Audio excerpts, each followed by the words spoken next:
Mine won't be that nice. Oh, yeah, it was very cool.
Good evening, ladies and gentlemen. Welcome to the City of Leawood Planning Commission. Tonight is September 26, 2023, and the meeting will now come to order. The clerk will call the roll, please. Commissioner Kralberg, Absent. Commissioner McGurran, Present. Commissioner Belzer, Here. Commissioner Hoyt, Here? Commissioner Coleman, Here. Commissioner Block, Here. Commissioner Stevens, Here. Commissioner Guyed, Here.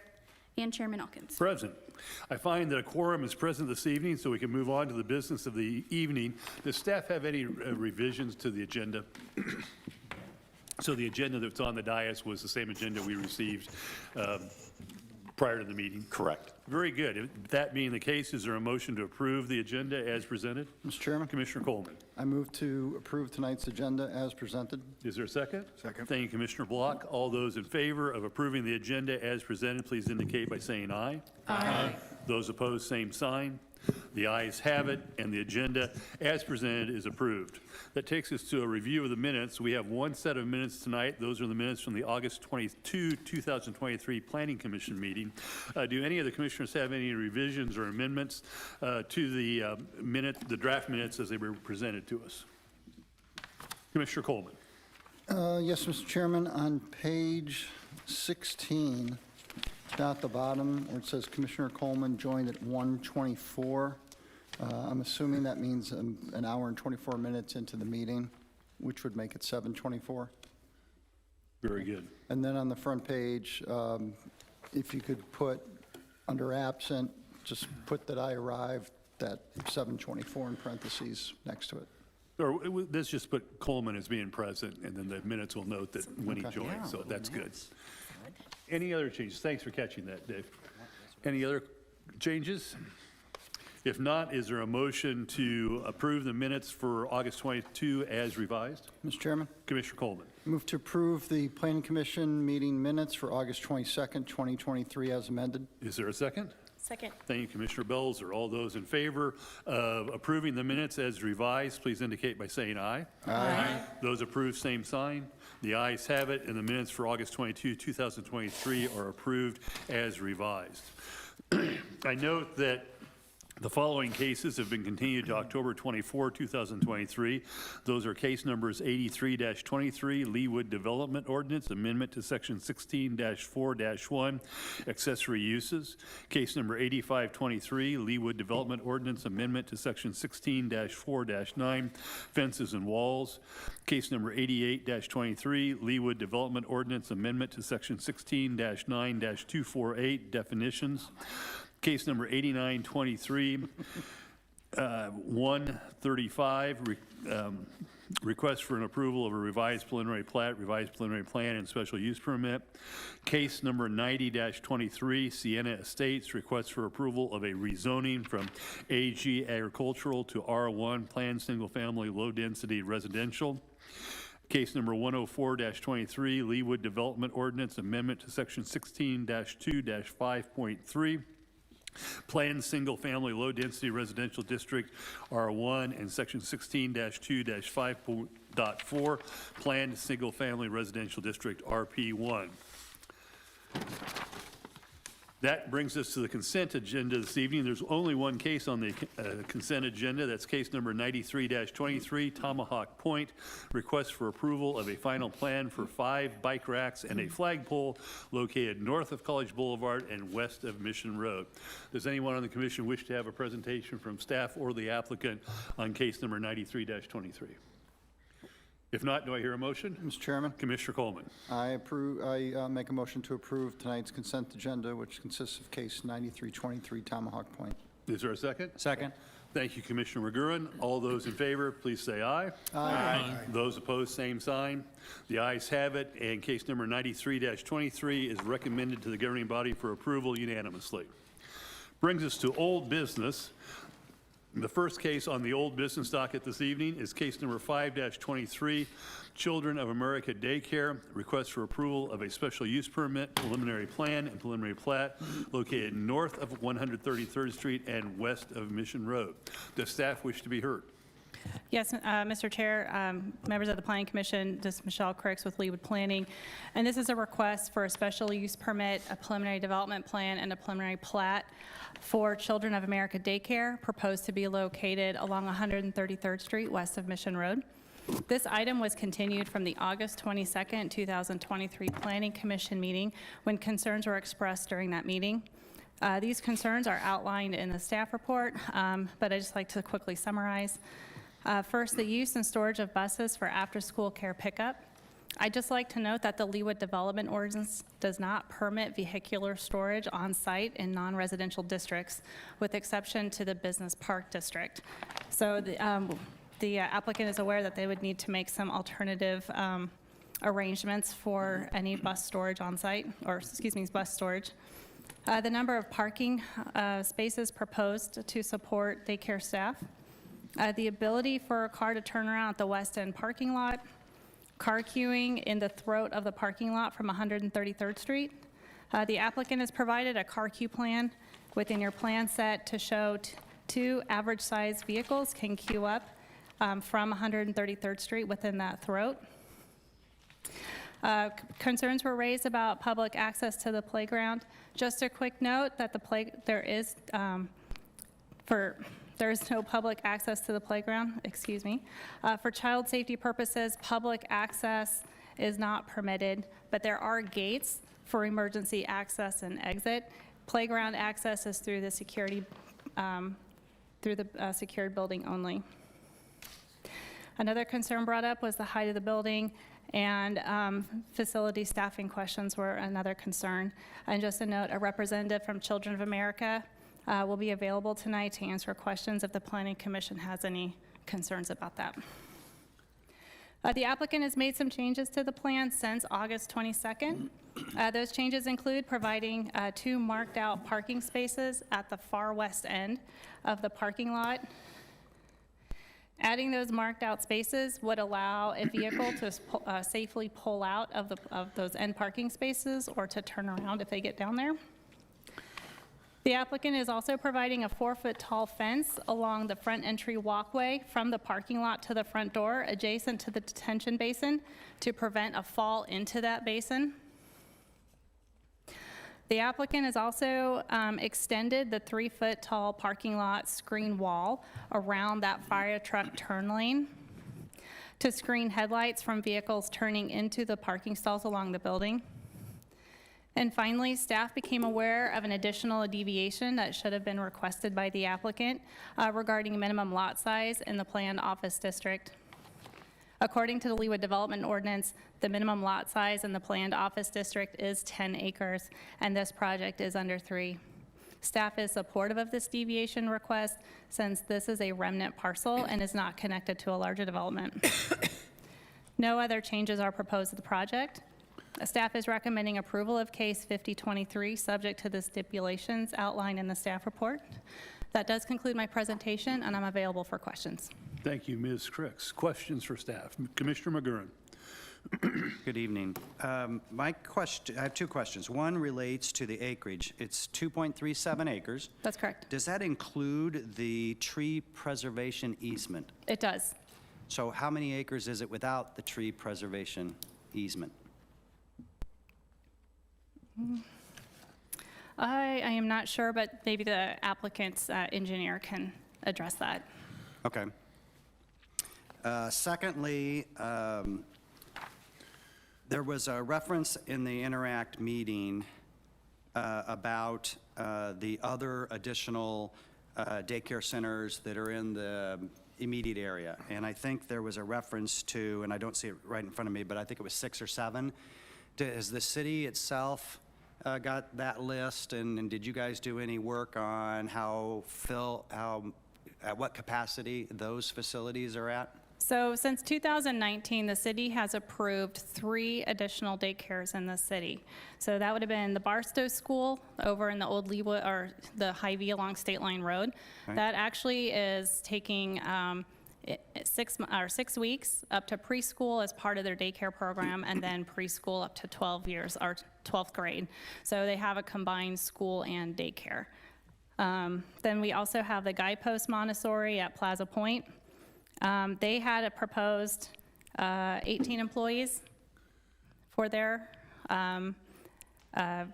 operations at max shift. So they were proposing 27 parking spaces, and then New Horizons over at Market Square in 2021. Okay, so we're not familiar with the capacity issue, whether all of those are busting at the seams or not. No, I have not heard. Okay, thank you. Thank you, Commissioner McGurran. Other questions? I'll go with Commissioner Block first. There was a reference to a cross-section plan showing the height of the proposed building in relation to the adjacent building. I didn't see that in the packet. Is that something that you have or that we'll see later? That should have been included.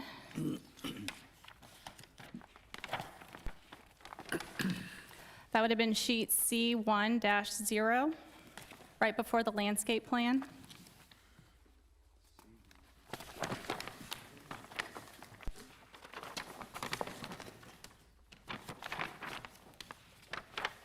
That's not what our C1-0 Yeah, I is. don't think It's on the back side.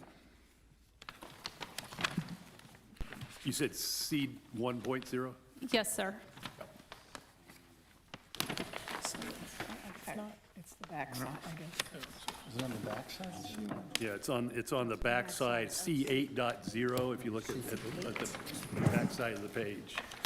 It's before I thought she said C1. Okay, I got it. I thought she said C10. I thought she did too. Yeah, this one? She's got to put it up, I think. Yeah, then maybe someone could explain that to me, because I guess I do have that, but I didn't know that that's what that was. It's 'cause it's upside down.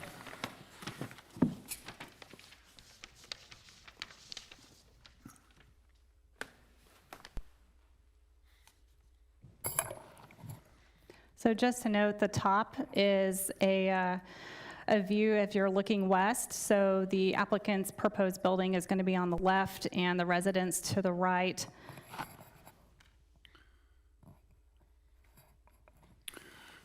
And then this bottom one would be in relation to the building just to the east, the old Kleinwood building.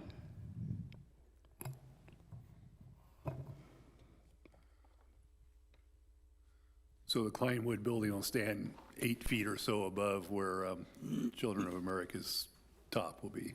That's correct. Okay, thank you, and then I have one more. There's a stipulation about the trash enclosure that we've seen in other, that's consistent with other cases, but I did not, maybe it's here, I did not see the trash enclosure on the plan. Where is it located? The trash enclosure is going to be located on the west side of the building. along the parking lot. Yeah,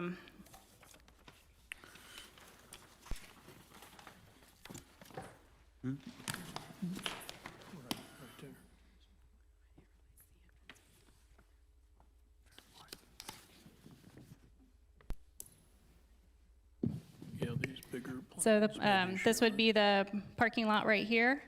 Here's the building. This would be the play area. This is the trash enclosure. Oh, okay, I guess I thought that was the front door. I wasn't sure what that was. I did too. Here's a better view of the entire site. So this would be the building, this would be the playground, and right here would be the trash enclosure. Okay, that's all I had, thank you. Mr. Chairman, Thank you, Commissioner Block. Commissioner McGurran. can we just follow up on that for a minute? And can you point out where the entrance to the building is in comparison to the trash enclosure? The entrance of the building is located on the south side facing 133rd Street. So anybody that is dropping off their children, as we heard last time, would be required to park, would be required to walk around from the side to the front of the building on a sidewalk, I assume, and walk in that entrance. That's correct. So they would, the parents would park along here. They would walk along. There's a walkway right here, a walkway through here, and this is the front door. There's no public access on the west side of the building. This would be a secured entrance. Are there 12 spots along that area that you pointed to where the parents would park? There's 11 spots right here. This is not a parking area because of the trash enclosure. So there's 11 here. And this is And- probably a silly question, but there's obviously enough space for a trash truck to pull up and acquire the items with the parking lot full? Yeah, they provided a truck turning, I believe. Let me double check here. But I believe they provided a truck turning plan for both a trash truck and a fire truck.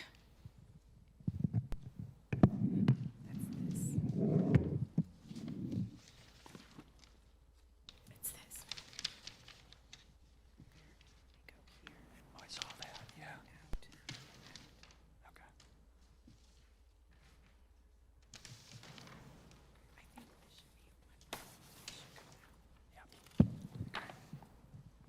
So if you can see here on the screen, this is the fire truck access here, showing how a fire truck can pull into the parking lot, come over here, be able to back into this area, and then come back out. This right here would be for the trash truck to access that trash enclosure. Thank you, I appreciate that. Yeah. Thank you, Commissioner McGurran. I did have one more, I'm sorry. Commissioner Block. I'm sorry, one more. I know there was a reference to a sidewalk being requested by staff. I think it was on the north side of the parking lot. That's correct. Has that been incorporated, or? We're requiring it at final plan. Okay, thank you. That's all I have. Commissioner Gayed. Thank you, Mr. Chairman. The two added marked-out parking spots, is that coming out of the stated total of parking spots? No, the required number of parking spots has not been affected by adding these two marked-out spots, so they will still have the required parking to handle the facility at full staffing. And that is what again? I'm noticing it on. So that is 36 required parking spaces. So there's still 36 parking spaces, and then they bumped out and added these two spaces at the end. Okay, and max capacity is how many employees at 24. 24? Thank you. Commissioner Coleman. Thank you, Mr. Chairman. Michelle, in regards to the deviations, was that on, did you mention that was not on the original? So the setback deviations were originally requested when you first saw this project back in July, I believe.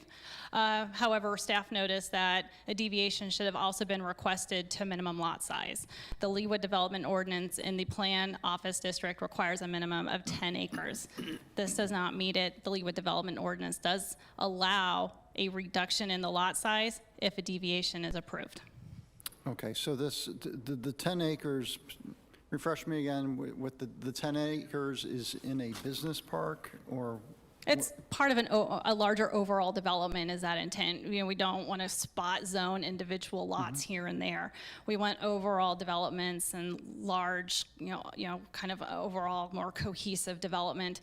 This piece happens to be a remnant piece that's left over. This little 2.3 acre is left over. So because it's not being developed as an overall larger part of a larger development, then we have this deviation that they would need to request to be able to build on a smaller lot. Okay, let me explore that a little bit deeper, because to the east of it is a current office structure.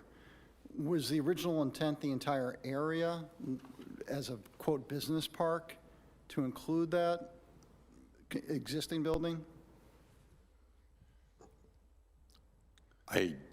I think as far as the lot itself, there was expected to be one where the current office building is over to the east, and some small development that located possibly another office building or something like that on the west side.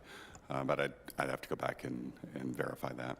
I'm just curious, if you combine the entire area together of the existing building to the east with this parcel, do you get to 10?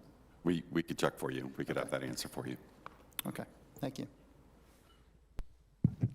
Thank you, Commissioner Coleman. Ms. Crooks, I think the number that's been bandied about is 2.37 acres. Does that include the area that the Dreamer is on, for which the city's getting an easement?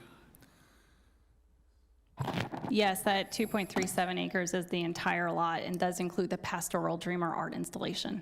Do you, by chance, have an idea of how much how much land the easement's going to cover? I do not. Okay, no No, worries. we don't, yeah. We're still working on getting that easement, or that art access easement written up so we can get that filed.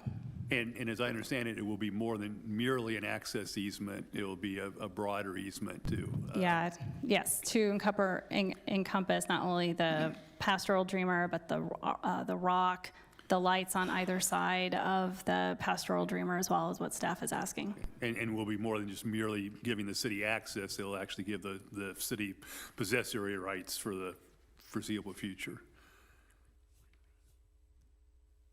Yes. Okay, thank you. Could you just walk us through a little bit of the analysis on the deviation then? I mean, there's some math that goes into the recommendation by staff to recommend approval of the deviation. Could you walk us through that just a bit, please? Are you asking for the deviation on the setbacks or the deviation for the lot size, or just all of it? The setbacks in particular is what I was concerned Okay. about, I think.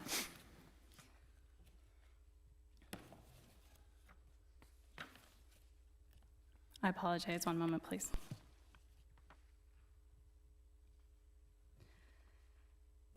So staff is supportive of the deviations because of the additional open space that is being provided on this site due to the tree preservation easement that is being added onto the final plat if this is approved. Due to the excess open space that allows the applicant to reduce their setback by up to 25% because of the increased open space being provided. And this reduction is what, 13% or? I know it's in Yes, here. so the front yard setback is 13%. They could go up to 25. So they're only having a 13% reduction. And for this side yard, they're only going down to 11%, where they could have had a 15. Okay, thank you. And is there math associated with the idea of the deviation for less than a 10-acre lot? No, there's no specific metrics involved in that. Okay.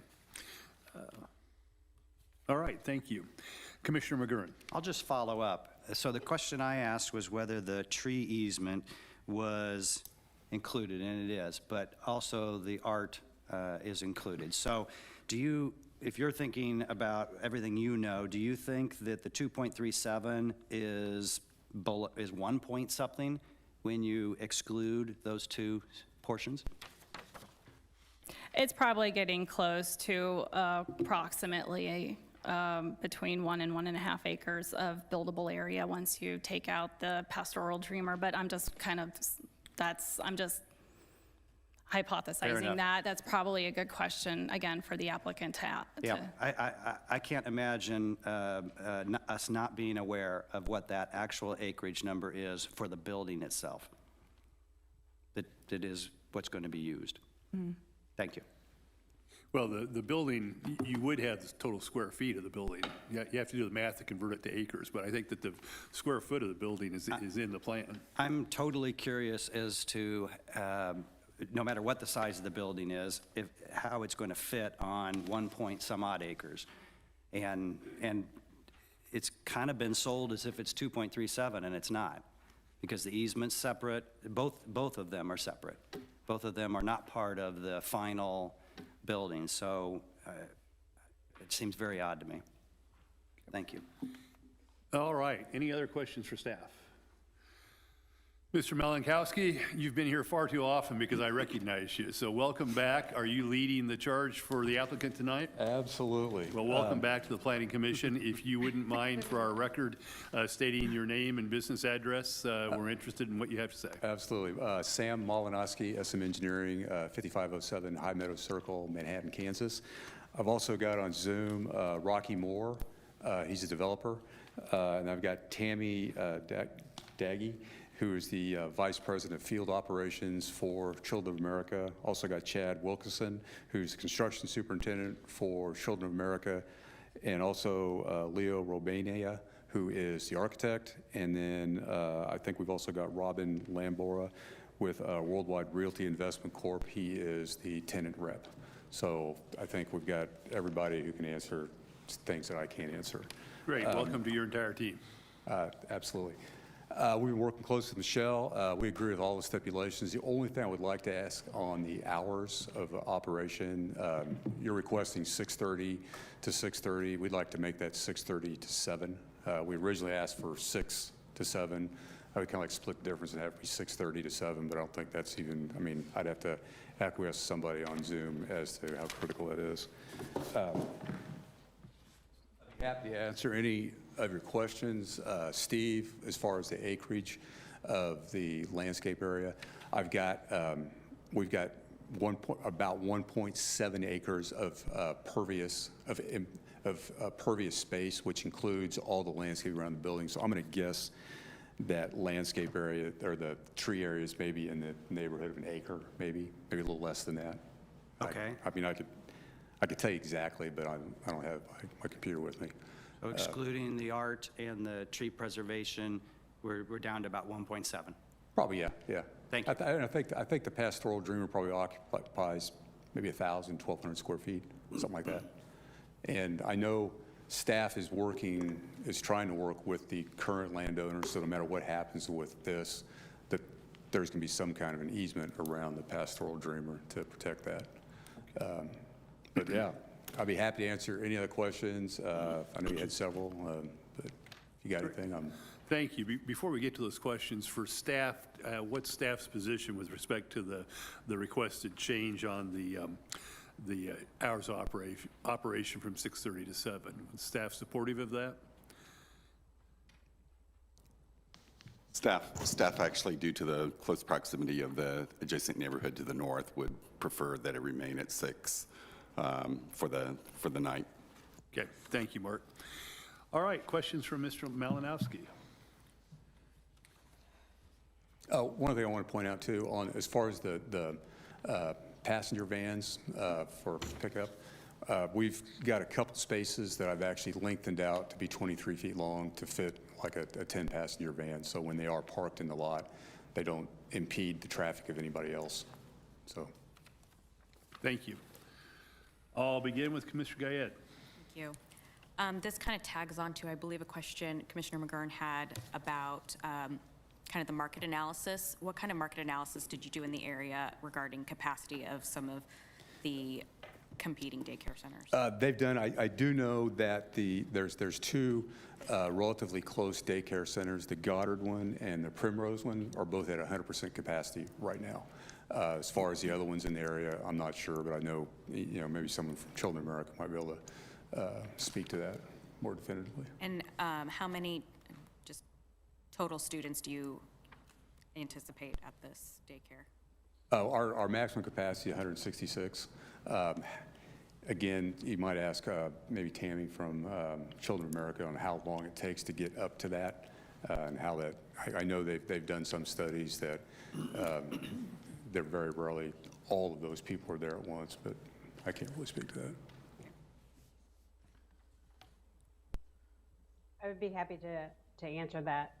It typically takes about, in our first year, we typically it takes about a year to get up to about 100. And then after that, we should increase pretty much on a regular basis. But the first year, it takes to get to 100.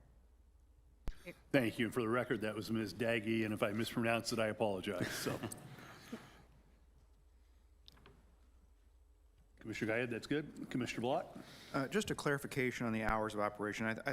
I'm having trouble finding it now, but I think that there were hours of operation of the whole facility, and then I know there was some concern by staff previously about the hours that the playground would be used. So I guess I want to clarify and make sure that I understand that staff doesn't want the facility to be open past 7, or just people to be on the playground past 7? We want the facility to close at 6:30 as opposed to 7, and I believe there is a restriction that they would not use the playground until 9.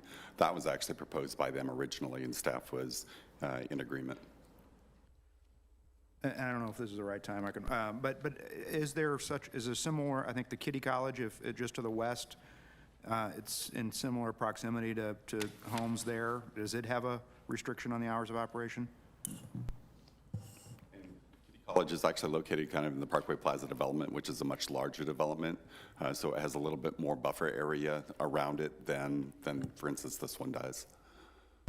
Does it have a time, though, or not? No, I don't believe so. Okay, thanks. Thank you, Commissioner Block. Yes, Commissioner, please go ahead.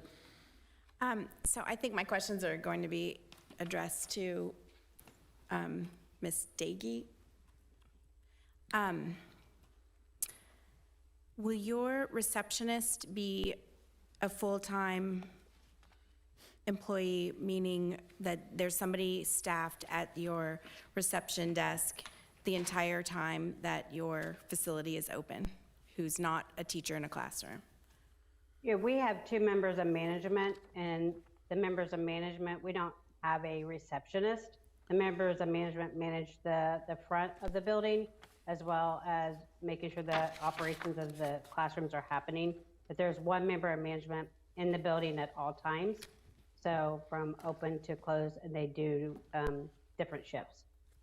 Okay, so do you have floaters that also support your classroom staff in addition to your 2 management staff? Are there teachers who are not assigned specific rooms who float to give aid to the classroom teachers? Typically, yeah, we will have a couple of floaters per school, and the floaters typically will work a midday shift, and typically are for breaks, things like that. They are not there on an 8-hour shift typically. They're usually part-time. And if they do come in the afternoon, for some reason we would have to have an afternoon floater, they would come in the afternoon, typically after 3 o'clock. Okay, so then by that means there would be 26 employees at peak time? No, because, in our facility, staff and children come in at various variations of the day. So not everyone comes at the same time, and not everyone leaves at the same time. So as our operations, our curriculum day starts at 9, and we have a 9 to 3 curriculum day. Doesn't mean curriculum is not happening throughout the day, but those are typical hours of our curriculum. And so the parents will drop off based off their work schedule and pick up, and our teachers' schedules follow the children in the classroom. So they're only present when the children are present. So they would be on rotating shifts. Okay, but at some point during the day, they would all have to be there because you'd have all the kids, if the kids are there from, hypothetically, the curriculum day is 9 to 3, then, and you have floaters and 2 management staff. I'm just trying to get at whether or not 24 employees, I know they won't all be there all day long from whatever the determined opening and closing hours are, but there will be times when, during the day, during your curriculum part of the day, when all of your employees will be there at the building at the same time, including the 2 floaters. Typically our school would have a capacity of 166, which is the proposal for this school. On any given day, 74% of our children are actually in attendance. Children don't attend every single day. So we're not, if we have this, we would have 166 children enrolled, we would typically see about 120 children on any given day. And those hours that they come in would rotate. So we wouldn't necessarily have, every staff member every day at every given time. It really is based on the needs of the parents and how the schedules work with the parents. So, we run, 70 plus schools in 16 states, and in a school that we have an average of 185 enrolled, we've never had an issue with and they have 30 parking spaces at 180 children enrolled. So, we do have the designated spots for families, for easy drop-off and easy pickup. Staff park away from the building to allow families to have access. And, we also have staff that have children at the location, and so that's also what will be considered when it comes to parking. There's teachers that carpool together. There's other differences that happen that would not necessarily impact the parking spaces. In my career, I've been doing this for 35 years. I have never had an issue of having that many parking spots in the capacity that we're requesting for this location ever being an issue. Do you have other locations where there's only one in and out in a parking lot, where there's not a circle drive or a pass through or a way to get people in one way and out another way? In the documentation that we sent, I'd be happy to share. I can show you exactly one that you're talking about. If I'm able to share my screen, I can show you an example of currently 180 enrolled. There are parking spaces, and there is only one in and one out, if you would like me to share that. Yeah, I don't, can she screen share? Okay. Yes? Yes, Okay. I believe you have that capability.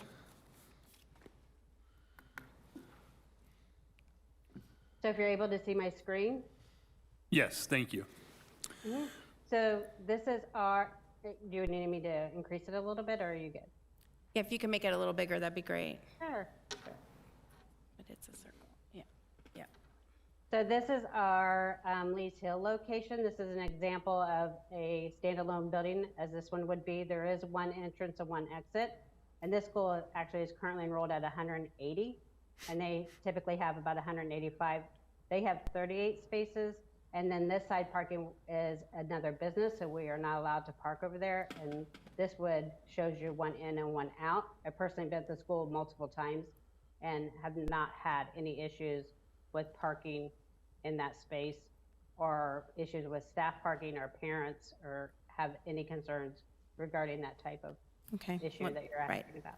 Here I can see a circular pattern to get in and out much easier than I can on this. This would require potentially a turnaround or parking in those blacked out spots, or parking in the fire lane, or those kinds of things. Like this has a circular pattern, that's why I was asking. But can you address in this parking, where the staff would be parking, and what are the designated parent spots? Sure, yeah. Not in your Lees Hill example, but in your Leawood example. Where will the parents park, and where will the staff park? I can speak to that. Basically, the parents are going to park far on the west end, Or not the parents, the staff, sort of on the west end of the parking, where the dead end is. Farthest from the building. Right, but there's two ways to look at what's farthest from the building, so I'd like to, okay, can you show me? Yeah, right, all this over here. So the designated parent spots would be, Or the employee spots are all farthest away, which is down at basically the dead end area down there is where the employees would park. And the parents would all be on the area, either right adjacent to the building or right opposite. and will there be a crosswalk across the parking lot? If parents have to walk across the parking lot, is there any kind of designated way to get the kids safely across if they're parking across the street? I'm not showing, I don't have anything on there. I'm not sure where that would logically be. Is that a since I've city got thing? 5 spaces, Commissioner Belzer, staff has stipulated that a walkway would be provided at final plan along the north end of the parking lot, so it gets pedestrians out of the walkway, and then over around that fire truck turnaround, and then connect to the walkway along the west side of the building. Okay. Okay, I think that's it for now. Thank you, Commissioner Belzer. Other questions for the applicant? Well, if not, because this calls for a special use permit, a public hearing is in order. Mr. Melenkowski, the way this works, I think we may have talked about it the last time you were here, but the public will have an opportunity to express their concerns or their perspectives, and then we'll give you an opportunity to come back and respond. Awesome. Thank you very much. You can step back. Thank you. For purposes of our public hearing tonight, the period of time for an individual speaker will be 4 minutes. That time will be kept by our staff, and I think on their table, they have a light that'll be green when you get to about 30 seconds or a minute. 30 seconds, it'll start to blink, and when it turns red, we'll ask that you bring your comments to a close, but we're very interested in anything that the public has to say with respect to case number 50-23. With those ground rules, I will open the public hearing and ask if there's anybody in the audience who wishes to be heard on the Children of America Daycare case number 50-23. Please step forward, sir. And if you could state your name and your address, welcome to the Leawood Planning Commission. We're anxious to hear what you have to say. Thank you. My name is Eric Motzke, 4341 West 132nd Terrace, Leawood, Kansas, Wilshire subdivision, so one of the neighbors most, I guess, profoundly impacted by this. So we've been to several meetings, and I won't take the whole time up. I wanted to thank the commission for all the questions you're asking. You guys are obviously very, very diligent in what you do, and so we do appreciate that as residents of Leawood. The points I wanted to raise real quick, I actually wrote something down this time instead of speaking off the cusp. I went back through the minutes of February 23rd, 2021, which seems like a lifetime ago, when New Horizons applied for their special use permit to build their daycare facility near the Price Chopper at 133rd and Mission approximately. And the thing about that one is it was, there was discussion that night, it was voted on that night, and it was approved that night because it made sense, right? It was a perfect fit for that area, and there was really little to add. They submitted the proposal and it made sense, and there was really very little discussion actually just because it fit. When we look at this lot, and I think several of you have brought it up, it's a very odd-shaped lot, right? It is basically a round hole. And this facility, no matter how you twist the Tetris piece, it's a square peg, and it just doesn't fit, in my opinion. And so that's why I think we're against this. And the other thing is that, right, it's a special use permit, ultimately, that they're requesting. I could understand how you could look through one of the issues, but with these two combined, I think it's something you should consider voting no on. Thank you.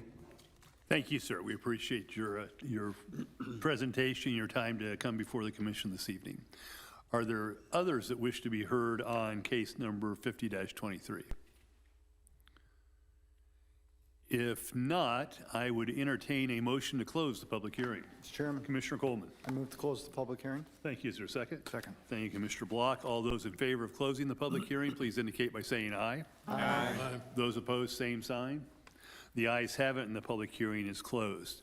Mr. Malinkowski, do you have any additional comments for us before we proceed to discussion?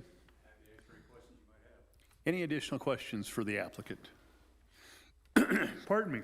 If not, we'll move on to the discussion phase of case number 50-23. Who wishes to be heard first? I think Mr. Klein does. Mr. Klein? Actually, I just wanted to get back with you with regard to the answers.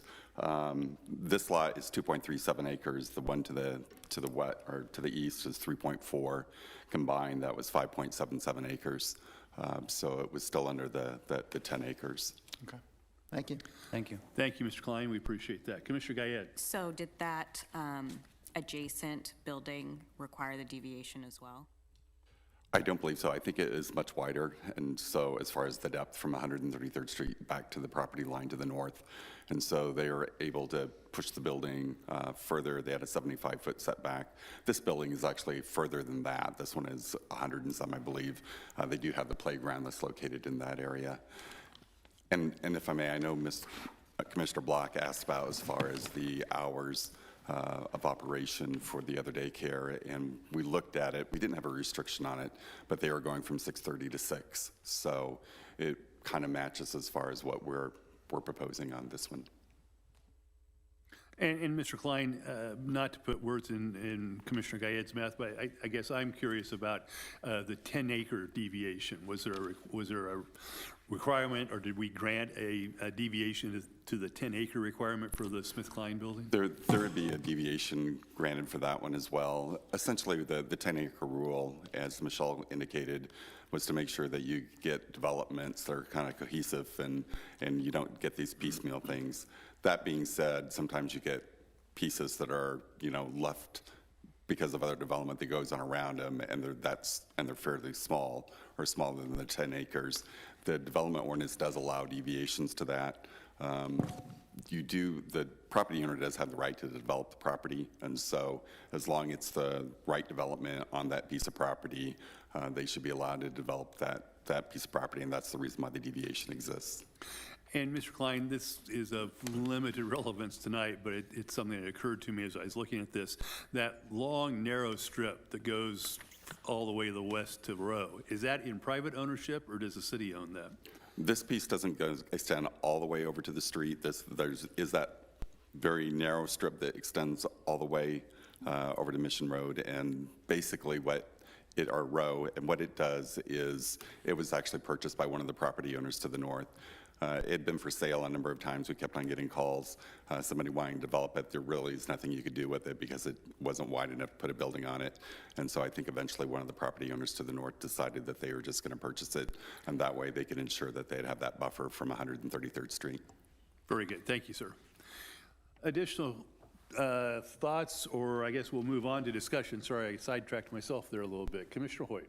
Well, and I might need staff input on this, or maybe somebody on the commission knows this. So looking at this parking lot, I just see so much potential for people to back into each other as they're pulling in, and now they have to back out, and there's another row of cars that are directly, the example that was shown on the slide of Lee's Hill, was that the name of it? Okay, had this really nice circular pattern, so you could just kind of do a little slight back out and then go around. This, you're going to have to make a hard back out and then go back out exactly the same way you came, while other people are probably trying to do the same thing themselves.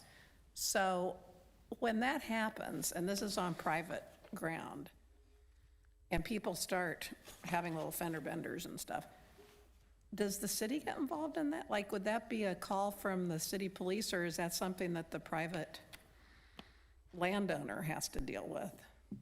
I think the police would respond as time allows. I know that a lot of traffic violations are not enforceable on private property, like hit and run could be. So it kind of depends on the situation, on whether there'd be a police response. Okay. And, I hate to fixate just on the parking, but that's, having navigated enough of these situations myself over the years, it just seems like it's going to be trouble. But again, that's trouble on private property. So, what the law is on that and what our role is in trying to anticipate and prevent that, I don't know. But I would feel remiss without at least saying that, I think it's going to be a tricky proposition. Thank you, Commissioner Hoyt. Commissioner Belzer. Yeah, I just want to kind of piggyback on that for a second. I know that, Mark, I know there's been some internal conversations about the possibility of having an out at where those two blocked out spaces are, and back to 133rd, so that the entrance would be in only, and then people could come back up and go out and around and leave out the back side of the lot and come back and around to 133rd with a right only on 133rd.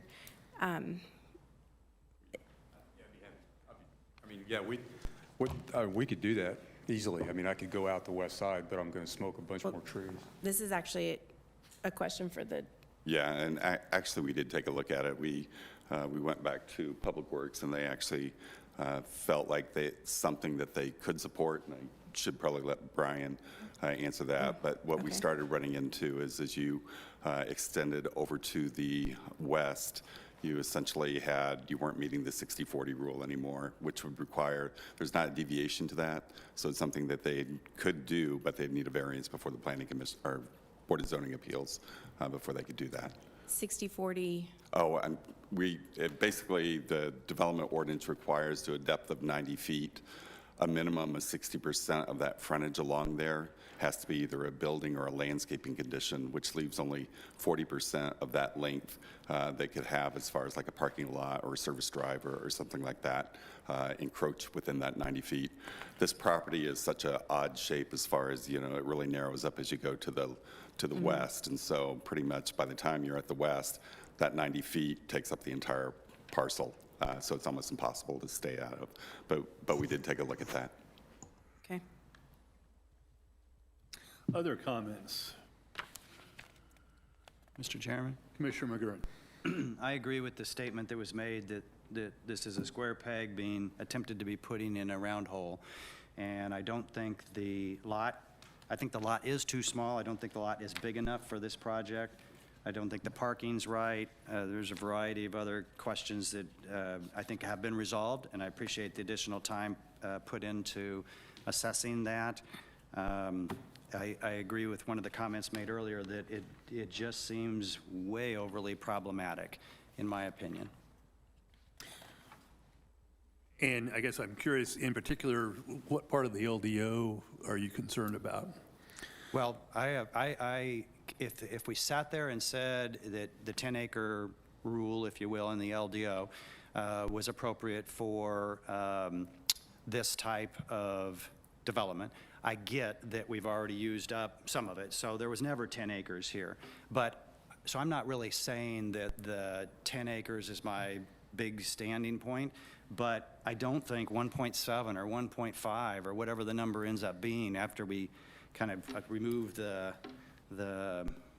misunderstanding or the bait and switch of the 2.37, whatever's left, I don't think it's big enough. We could take this project and we could put it somewhere else and it would probably be fine because we'd have an appropriate parking situation.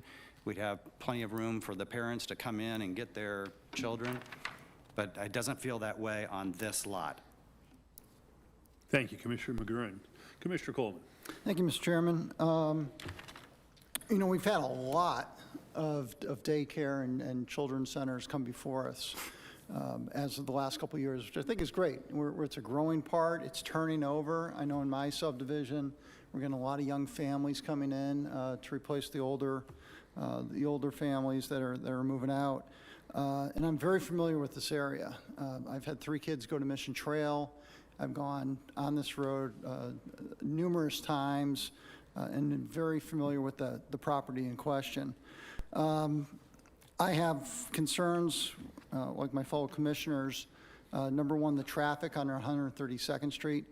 I don't know how people are going to make left-hand turns in the morning. It's an arterial street. It's very busy. I see a lot of problems with that area. Again, it's not a perfect fit I think we could do better for what's going to go in this spot. I don't think that this purpose is best for it. Thank you, Commissioner Coleman. Other thoughts or comments? Commissioner Block? Looks like I'm in the minority. It meets the LDO, it's not perfect, but nor is the land itself. I'm in favor of moving the project forward. Thank you, Commissioner Block. I struggle with this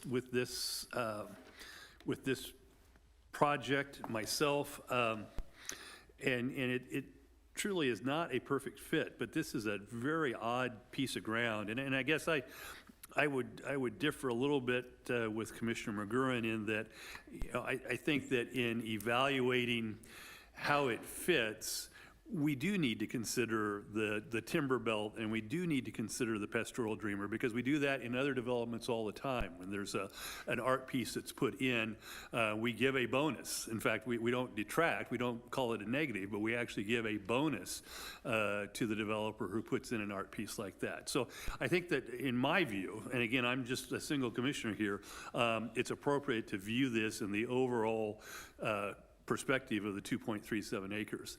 That being said, it's still a difficult spot. And again, the city, it's certainly not a quid pro quo, but the city is getting something out of this by virtue of the fact that we are getting a permanent use of the space for pastoral dreamer, which many in the city think is probably one of the crown jewels of our public art. And right now, it's sitting there without a whole lot of protections around it. But differing from other cases that we have in front of us, the applicant is asking for a deviation, a couple of different deviations. Deviation of the setbacks, I think, if I recall correctly, both on the side and the front. So in this case, this is not a case where it's completely within the four corners of the Leawood Development Ordinance, which is part of what gives me some pause here. As I say, on the other hand, and I guess I'm about up to 3 or 4 hands now, I struggle because I don't know what you do put in this spot. I suppose you could put a square box office in there somehow, but this is really a challenging exercise here. So those are my thoughts, kind of a mixed bag here, close call going either direction from my perspective. Commissioner Gayed. Just to kind of tag on to that, I'm just kind of thinking about this parking issue. Any other use would likely require more parking than what is existing with the 1.5 ratio. So just kind of taking that into consideration of the use and what is able to be fit on from the parking perspective is going to be very limited. I think that's a fair point, because as you say, if you put an office space in there, you're going to need, I don't remember what the rules are, but Mark, what are the rules for office? For office, you have 3 to 4 parking spaces per 1,000. So it really kind of depends as far as on the size. If you put a very small office building, and it would be a pretty small office building, you'd have less parking than this. But if you put an office building essentially around this size, you're going to be pretty close to what was being proposed. Maybe a few less. Can I ask a question? Yes, Commissioner Hoyt. And a comment and a question. So my comment is, I actually think that just the physical proximity of this to Mission Trail would be very attractive to parents who are like dropping a kid off at school and then want to drop a preschooler off at the same time, more or less. So I think the concept of having a daycare / preschool so close to the school could be a plus if, there were more space and more parking spaces and so forth. How do we address this issue that we could, in fact, get another cut through out of this parking lot? Because I would feel much better about it if we had a one way in and a separate way out type of a parking lot. Mark, Marcy, I'll look to you for some guidance here. Do we need a, and I'm not going to use the right term, but do we need a decision by the Board of Zoning Appeals before we can approve it, or could we approve this on condition of getting the appropriate action from the Board of Zoning Appeals? What are the options available to us? We usually require that you go to the Board of Zoning Appeals to get a variance before you come to the Planning Commission or the governing body. That way you know what has been approved and what has not been approved. Is that I realize that's our practice. Is that a requirement? I mean, I suppose it's a risk to push through an approval. It normally then goes to the governing body, and then they have to wait for I mean, it makes sense that you would, if a variance is required to the 60/40 rule, that you would move forward with a variance with the knowledge that that'd be granted. And I'm just, the reason I'm asking, I'm a little bit, we've asked the applicant to come back 3 times now, and I'm reluctant to continue it again pending they're going through the BZA approval process. But on the other hand, I'm looking to staff for some guidance here. And that's not something that I believe has been proposed to, as far as doing that. I know there is a concern with regard to the number of trees they were taking out because they're having a hard time as far as fitting them on the site. I think that that's something they could definitely take a look at. I guess I would say it'd probably be better to continue it and let them go to the Board of Zoning Appeals if that's what if they would like to do that. If not, if they don't want to do that, then probably a decision tonight to move it on to the governing body would either up or down. Okay. All right. Additional comments from the commission? Well, if not, is there a motion to be had? Commissioner Coleman. Mr. Chairman, I move to recommend denial on Children of America Daycare request for approval of the special use permit, preliminary plan, preliminary plat located north of 133rd Street and west of Mission Road, case 5023. Thank you. Is there a second? Second. Commissioner McGurran. Commissioner McGurran seconds the motion to recommend denial to the governing body. Is there any additional discussion on the pending motion? If not, we'll move to a roll call vote. If you are in favor of recommending case number 50-23 to the governing body for denial, please indicate by saying aye. If not, please indicate by saying nay. Commissioner McGurran? Aye. Commissioner Belzer? Aye. Commissioner Hoyt? Aye. Commissioner Coleman? Aye. Commissioner Block? No. Commissioner Stevens? No. Commissioner Gayed? Nay. The vote is 4 votes in favor of recommending denial and 3 votes against recommending denial, effectively recommending approval. The motion passes, and case number 50-23 is recommended to the governing body for denial. Mr. Malinkowski, again, thank you for making the trip over to Manhattan on 3 separate occasions. We very much appreciate it.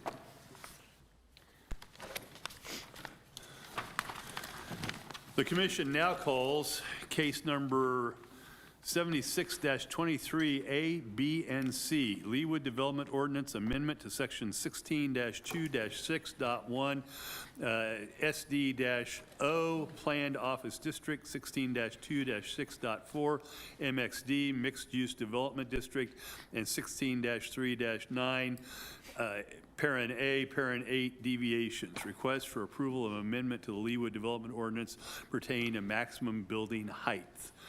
Does staff wish to be heard? Yes. Please proceed, Mr. Klein. Mr. Chairman and members of the Planning Commission, if you recall, the Planning Commission heard this application on July 25th. Unfortunately, minutes were not included in the packet of what some of the governing body work sessions with regard to that. So this application was remanded by the governing body back to the Planning Commission, and those minutes have been included, as well as your last set of minutes, along with as far as the governing body's last set of minutes.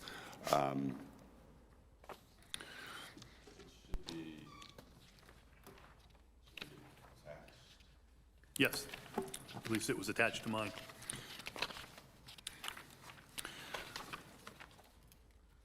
Commissioner McGurran, you have a puzzled look on your face. The next one on the list I had Yeah. was materials and colors. Yeah, It was me just, too. yeah, they were just, our packet was just reversed, but Oh, This is case 76-23. It's fine. apologize. Out of order.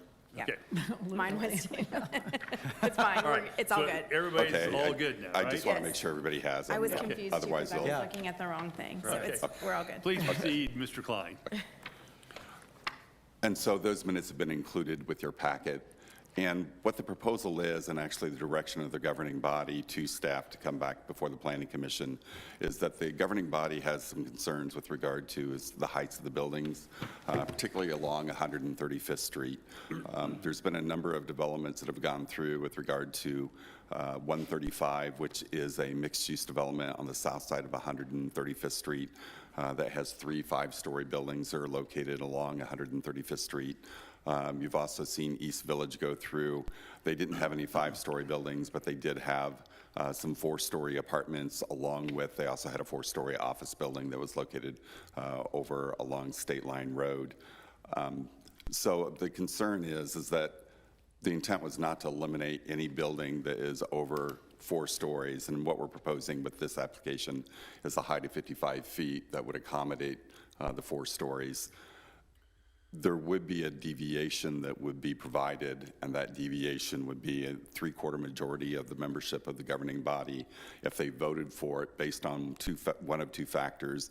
One, either it was a signature building in the area, and therefore there would be a good reason as far as to allow the additional height, or if due to the topography of the land, maybe the land was a lot lower in a situation, the taller building wouldn't have the same kind of impact that a 5-story would, especially like if it was the same level as the street. Staff is recommending approval. I think we indicated the last time we're recommending approval of the application, and I'll be happy to answer any questions. I did put together a map so you can kind of see as far as the heights of the buildings that have been approved along 135th Street, and I can talk a little bit about that. Thank you, Mark.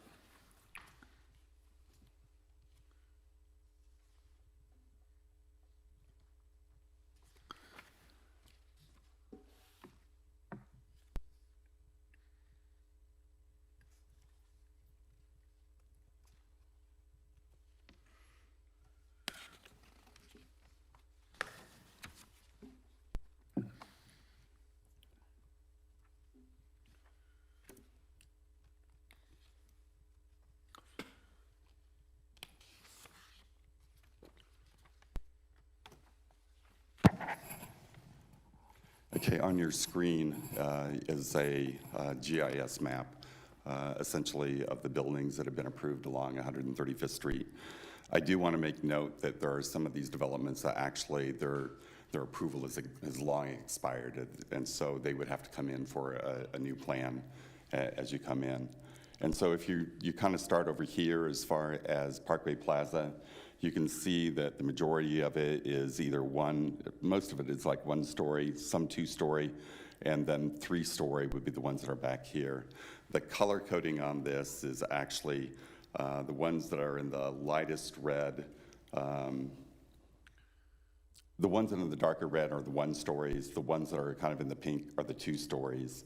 The ones you see over in yellow are 3 stories. The ones that you see on the lighter blue are 4 stories, and the one you see on the darker blue are 5 stories. So as you can see, the 5-story buildings are the 3 towers that I mentioned as far as 135 project. It's mixed-use development that's been approved. It has not started construction yet. And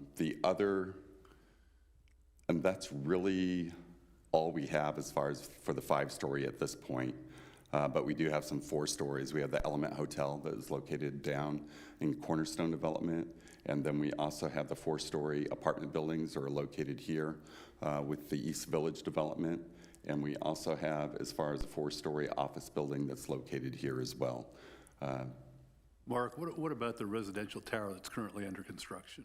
The residential tower, that's a good point. And actually, that one we have to create that polygon on the map. That one actually is a 5-story, so that one also would be kind of this dark blue, and it would be located essentially right here where my mouse is. Thank you. Mark, before we go into additional questions, just a procedural question.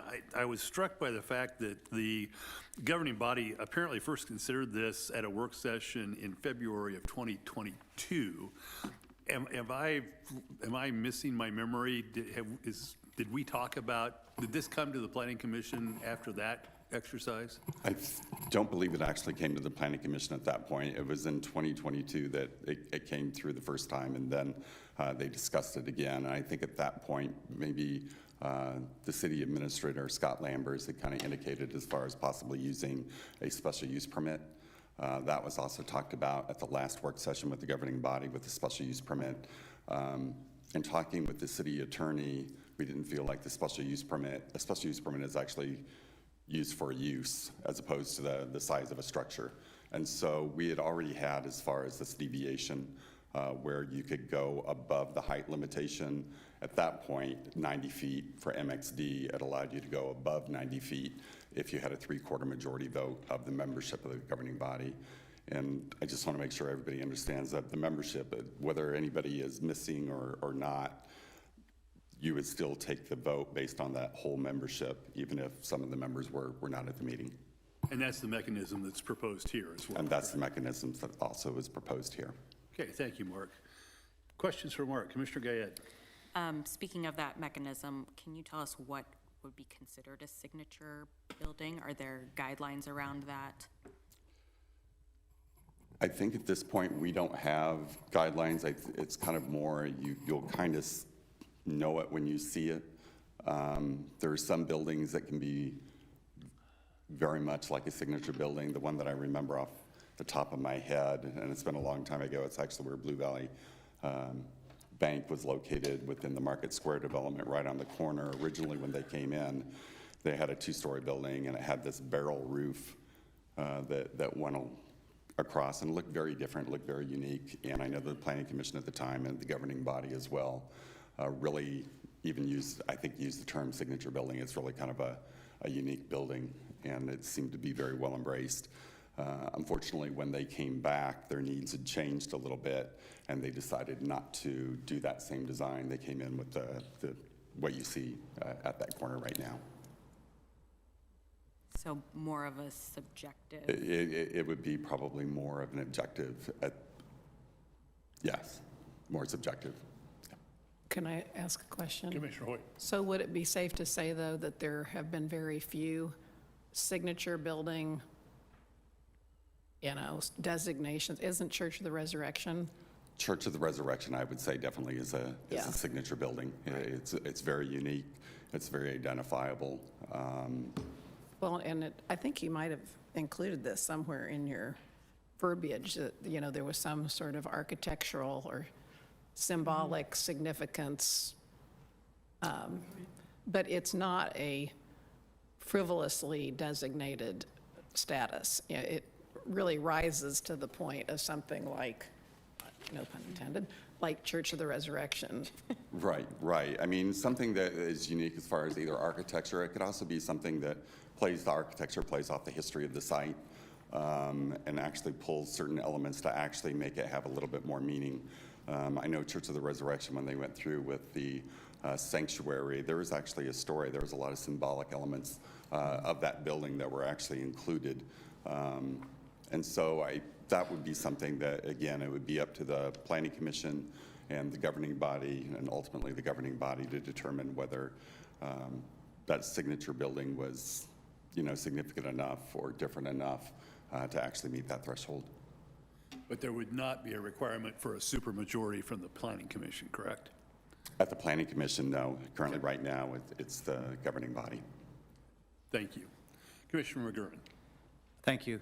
Mr. Klein, just remind us, everything that's on your map, so it doesn't have to be right on 135th Street, but everything that's on the map, what is the tallest building that exists and/or is proposed height-wise?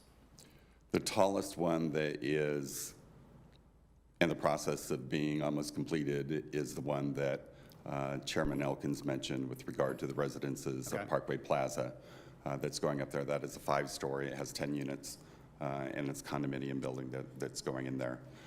I think part of the concern too is, times change a little bit, and we'll probably have this discussion in the not too distant future as well with regard to mixed-use development, is that, there are times when we've seen commercial development boom, retail was really booming, and then we hit 2008 and it kind of fell off, and then you had, Amazon, and that took its toll on some of the retail, but office was doing good, and now office isn't doing that well. So you kind of go through these cycles. Originally, when Park Place was done, there was originally a stipulation in there that 20% of the residential would be done within the first phase of the development. Well, there was no residential demand at the time, and so that didn't really happen. They actually built a lot of the commercial part, and if you remember, the residential structures actually came a little bit later. Currently, right now, we're seeing residential that is really hot. We get a lot of calls with regard to multifamily. And so some of the multifamily is taller. Typically, we see, as far as some of the stuff that's proposed, is 4 stories isn't uncommon. 5 stories might be even a possibility. We haven't really seen anything that kind of goes above that, but you just never know. So everything changes, and I think that's was part of the concern of the governing body, is that, they're worried that we get these applications for these really tall buildings. How many feet tall is the residence building that has the 10 units? I believe it's just under 80 feet 80? in height, 75 in person. It's 75 feet. 75, thank you. Commissioner Coleman. Mr. Klein, what is the tallest structure in the city? I would say it would have to be probably the A-loft, which I believe is about 90 feet. Okay. And when we measure the height, we don't include as far as the parapet, or if you have an elevator overrun or anything like that, that's not included in the total height. Okay. Is the Church of the Resurrection Church of the not as tall? Resurrection might be close, but I don't know really off the top of my head, so I hate to speculate. Okay, thank Yeah, you. the grade is really low at parts of the Church of the Resurrection, so my guess is it may be higher. I think it's close. I don't think that it went above the 90, but I would have to check. Okay, thank you. Commissioner, which one of you want to go first? Commissioner Stevens? Oh, yes, thanks. Well, maybe to tag on to the questions of the deviation and how that might come about. I had the similar comments about what constitutes a signature building, and it seems like, would that be something that the LDO should provide a definition for what that really means and how that could be differentiated? I can just see that every applicant, every developer may say our buildings are, right. These are going to be future signature buildings. And I think we can definitely take a look at that. I think that it would probably, from looking at it, would probably have terms of, an architecture that is not, an architecture that is unique within the area. But again, that kind of becomes a little bit subjective. So to a certain extent, it's going to be hard to work around that. I think we can probably tighten it up a little bit and have some guidelines that can be used. But ultimately, there probably will be a little bit of a subjective point of view to that. And if I may, Chairman, that language regarding, and I'm not sure if you have the markup of the LDO in your packet. I don't have it in mine, so I don't know. But I know this memo talks about the language there at the bottom, those 2 bullet points. That language, a deviation to allow for the construction of signature buildings unique to the area, is currently in the LDO. So that's not new proposed language, and that's why it wasn't, defined better, because it's always been in there that way. And I'm sorry, where is it in the LDO? It's in. I looked in the definitions and. It's in deviation 16-3-9.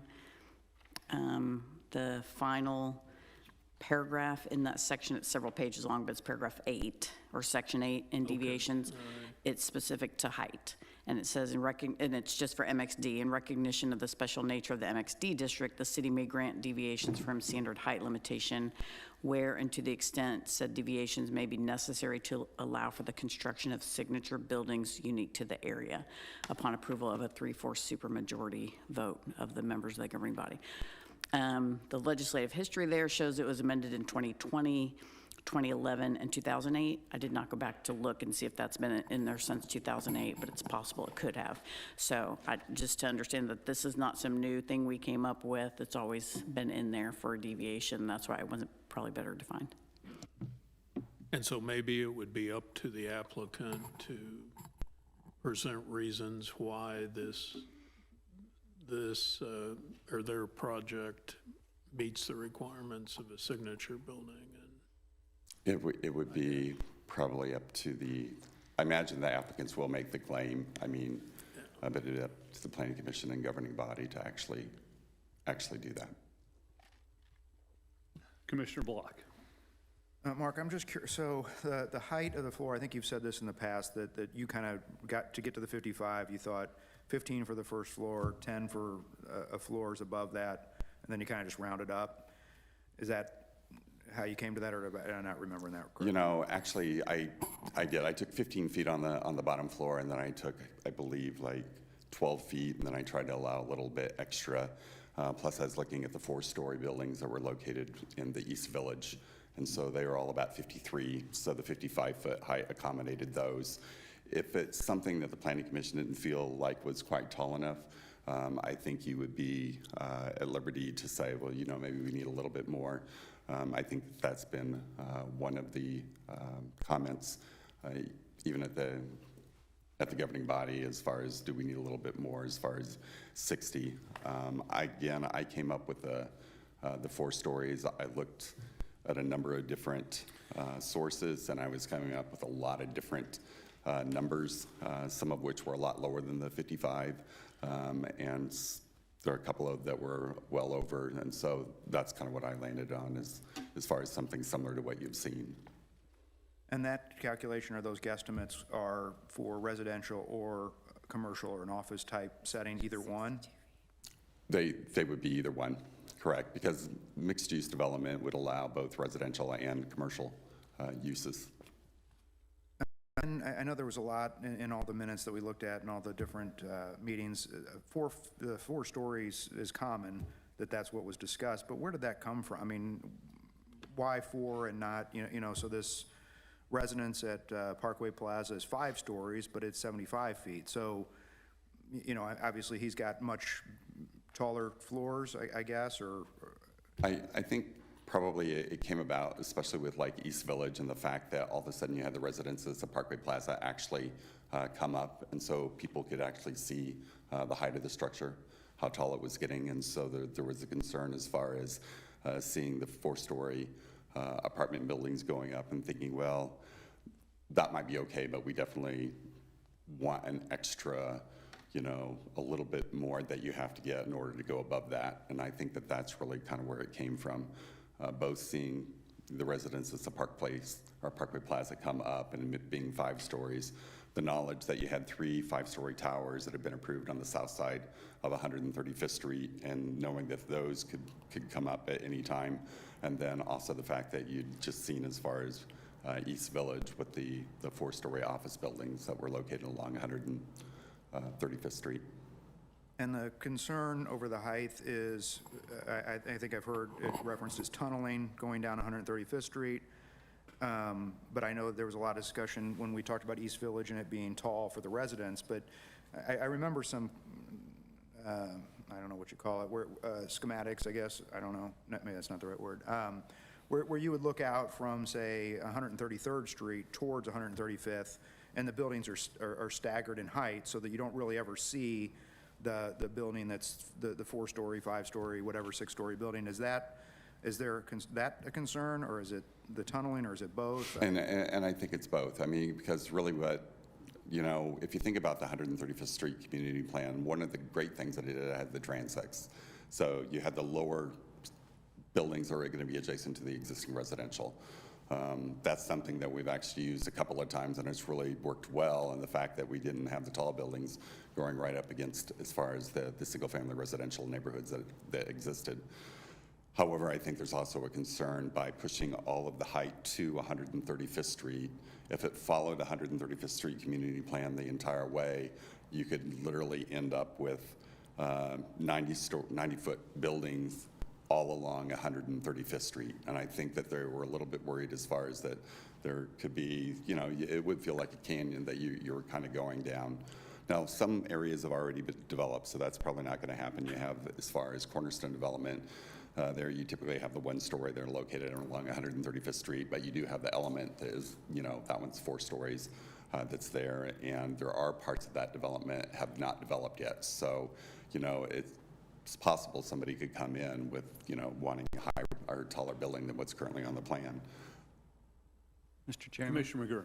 Just to follow that logic a little farther, I agree that the original plan made a lot of sense in the sense that it cascaded up as it went from 137th, for example, or 133rd towards 135th Street. I think that's a worthy goal.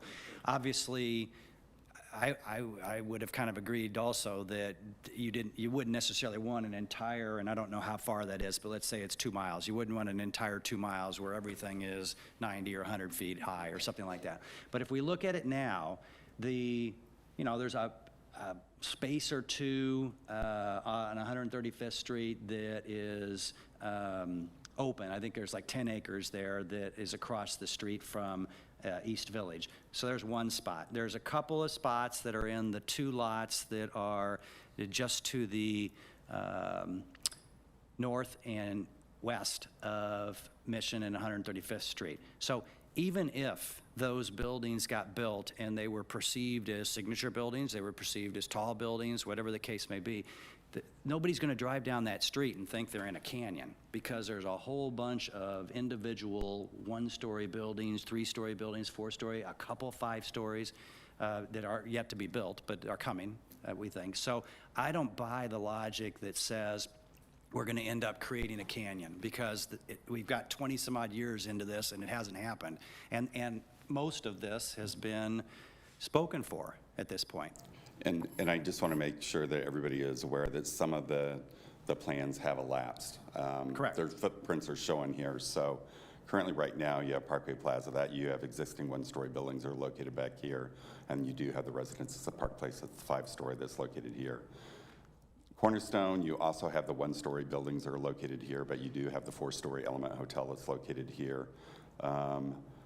Along in Plaza Point, those are, for the most part, are just 1-story buildings that are located here.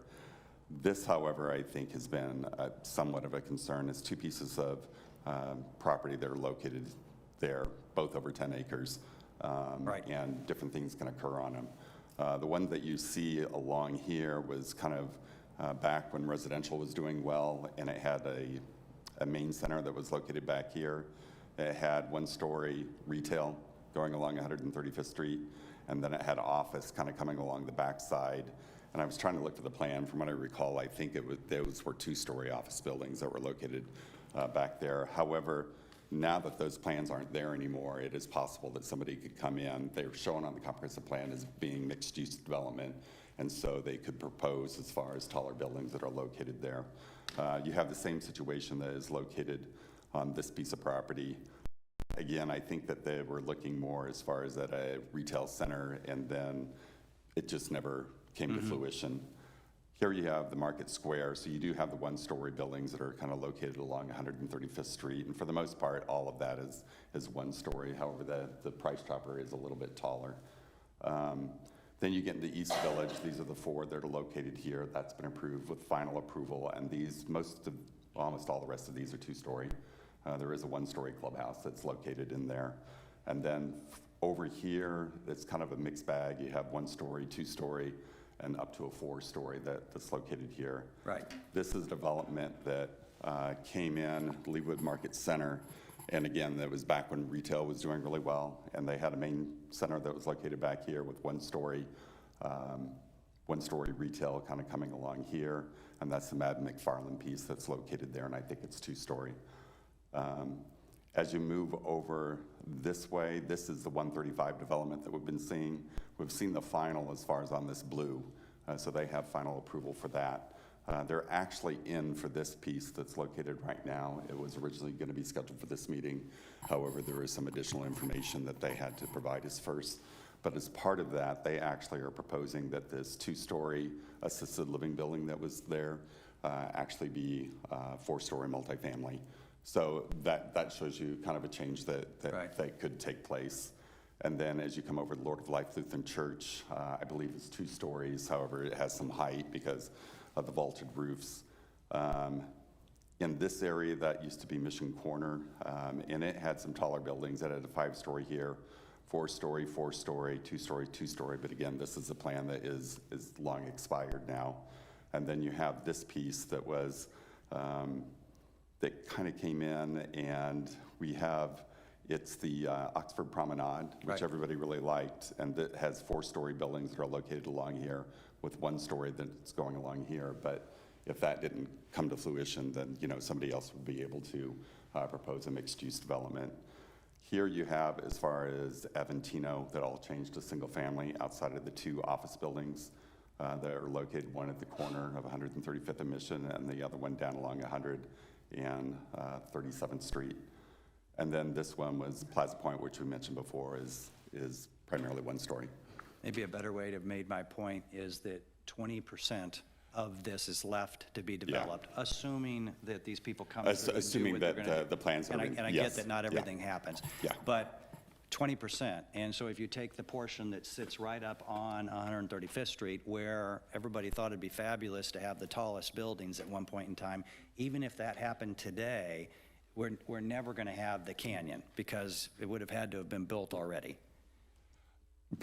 You're absolutely right. Parts of it, you would have the missing teeth in the canyon. Thank you. Yeah. Other questions for staff? Yes, Commissioner Stevens. I guess kind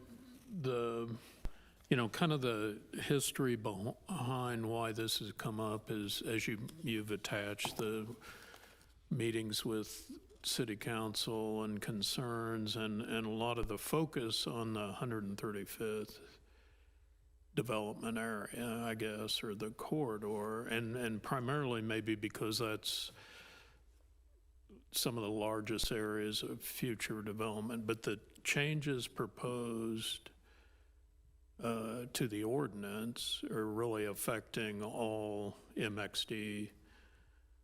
It would affect all MXD, and then also SDO is another. And SDOs. Correct. Yeah. And so is, I guess, is there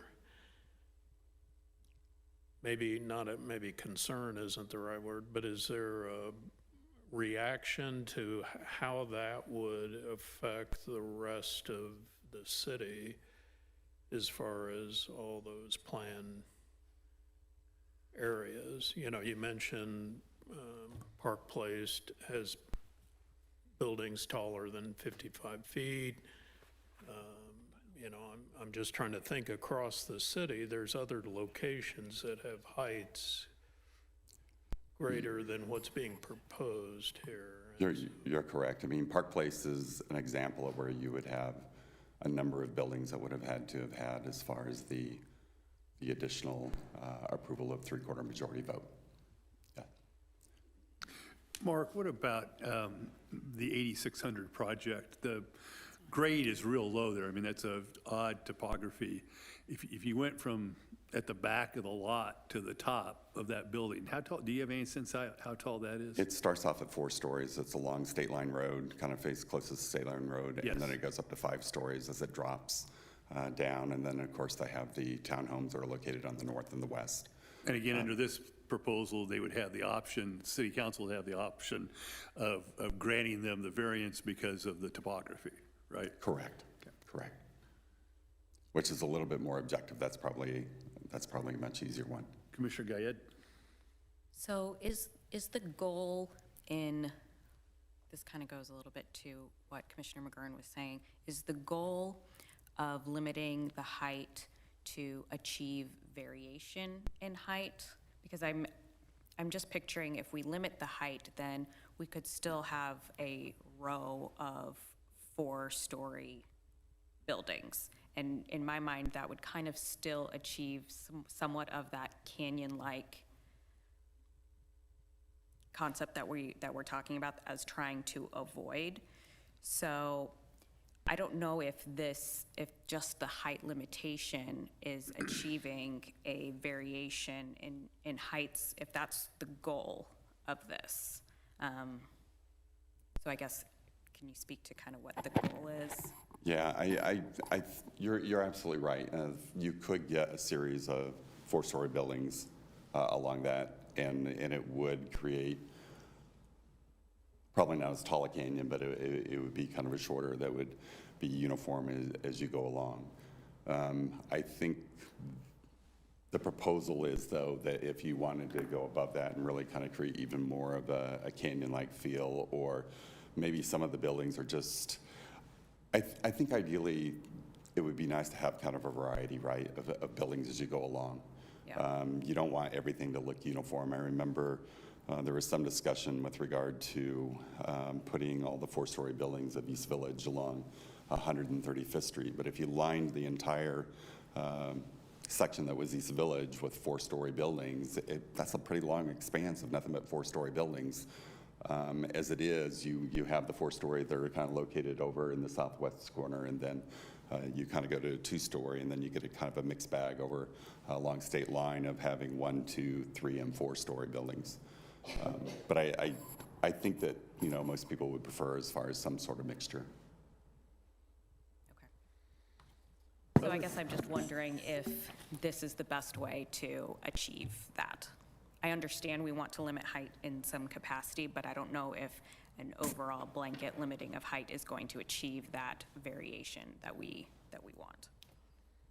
And that's a good point. Commissioner Block. So, maybe on the back of Commissioner Stevens' question, where else in the city could someone put a building today that's, 90 feet? Open land, I mean, that's Park Place, that's Parkway Plaza. I mean, it's, these other mixed use, obviously along this corridor, but I guess where else in the city is there, is there vacant land, I guess? I mean, I guess someone could tear something down, but. I can't think of any off the top of my head. The mixed use zoning that we currently have is the Iron Horse Center that's located down 151st Street and Knoll Avenue. That's located there. That's mixed use, but they do have that 4-story residential development fairways at Iron Horse located there. So I don't believe that there's very many, I don't think there's any lots that are left in there, but I'd have to take a look. Commissioner Hoyt? Yeah, and I don't know that this was part of the governing body's logic at all, but just from some of the sessions that I've heard, work sessions that they've had and so forth, and also work sessions that we've had and actual cases that we've heard, we have had it brought up to us in some of the more difficult negotiations, and East Village would be the perfect case of this. Well, your regulations say we can do this. And so then we're put in the position of having to, prove that this is a situation, or, create a logic that this is a situation that, no, we don't have something on the books, that gives you a blank check. We do have some authority to exert decision-making and so forth, and there is going to be but it's a much harder argument to make. That happened tonight. Yeah, than having something like this, which I think gives a lot of latitude, frankly, to the kind of developments that we're looking for in Leawood in a mixed-use development. And then if somebody has something that's so unique and distinctive and placemaking and sense of placemaking, some of the things that we've really tried to encourage developers to do, then it gives them an opportunity to make that case, and for us and the governing body to either weigh in approval or disapproval without what sometimes feels like a veiled or not so veiled threat that, well, you know, it says here we can do this, and we're going to have to take legal recourse to do this. So I kind of like what you have here. I think it does what you want to do height-wise, and I think it also gives still some flexibility in decision-making. And I would build off of Commissioner Hoyt's comments as well. And one thing that we haven't talked about here tonight that I think is an important element of this is that one of the concerns that's been expressed by the public, by the governing body, and frankly, by a number of the members around this table has been population density. And it seems to me that this is kind of an indirect way of regulating, to the extent that we're serious about being concerned about population density. Putting a limit on the height is going to effectively put a limit on the population density that's permitted. Because as you all know, under MXD, we learned the painful lesson of East Village, or Village East, confused, is currently our MXD permits 15 dwelling units per acre. And the only way you get to 15 dwelling units per acre is by building up. And so by putting a limit, and again, a lot of what has been talked about has been the canyon effect and whatnot, and that's certainly a concern. But from my perspective, one of the benefits of this is that if there truly is a concern about population density, at least it's going to act as a cap as we go forward. And to Commissioner Hoyt's point, you know, and this is just my belief, I'm not suggesting to any of the commissioners that you should have the same belief, but I am hard-pressed and have been hard-pressed to vote no on a plan that comes in that's within the four corners of the LDO. And as Commissioner Hoyt points out, if we have this 55-foot limit, you can't have somebody coming in with an 80-foot building. It becomes a very easy no at that point. And I think it's a very difficult no if somebody comes in today with an 80-foot building and we've got a 90-foot limit. We can say, well, we don't like it, we think we don't agree with it, but if we're truly governed by our LDO, a 90-foot building is very hard to vote against if it meets all the other LDOs, even if it's going to mean that and as long as it doesn't have any more than 15 dwelling units within the building per acre, we're in a tough spot. So I view this beyond, and I certainly agree with Commissioner Guyette and Commissioner McGurran that as it stands right now, one, this height limit really, you could have 4-story buildings all up and down 135th Street, and you'd have the sense of a canyon. There's only 20% available now, but my experience on this commission is that there's going to be more open spaces here before the 135th Street's built out. I have heard via the rumor mill that some of the approved projects are having financing difficulties even now, and so it'll see how it comes out in the wash. But sorry, I'm up on my soapbox now, but that's the other aspect of this that I think is important to consider, is that it's at least the first step to regulating the population density. One person I know has done a calculation that it could very well be that nearly half of the population of Leawood could live on 135th Street in the next 10 years from now. Yep. And then, you know, what kind of challenges do we have on infrastructure, traffic, et cetera? And so this seems like a good planning tool to me to begin resisting some, and perhaps maybe to encourage business to come as opposed to residential. I mean, residential's the thing right now. We hope that worm will turn, but who knows when it will. So that's my thoughts on it. Commissioner McGurran? I agree with the general concept. I just think this is too extreme. I wouldn't go from 90 to 55. I'd go from 90 to 75 or 70 or something like that. There's a part of me that would enjoy seeing more residences of Parkway Plaza somewhere else. And I don't know the number, but if there's units over there, there might be 35 people that live in there or 55 people that live in there or whatever. So that's not a population issue. But I get the logic that says somebody building a huge complex is. So personally, I'd feel better about this, even with the 3/4, which I think is extreme, but I would feel better about it if we were at 75 as an example. Does anybody else feel more comfortable at 70 or 75? rather than 55. I'm in that camp. I mean, I think it's somewhere, I guess I just struggle with limiting it too much, and I understand the density issue. But again, 10 units in a 75-foot building, unique, maybe it won't happen again.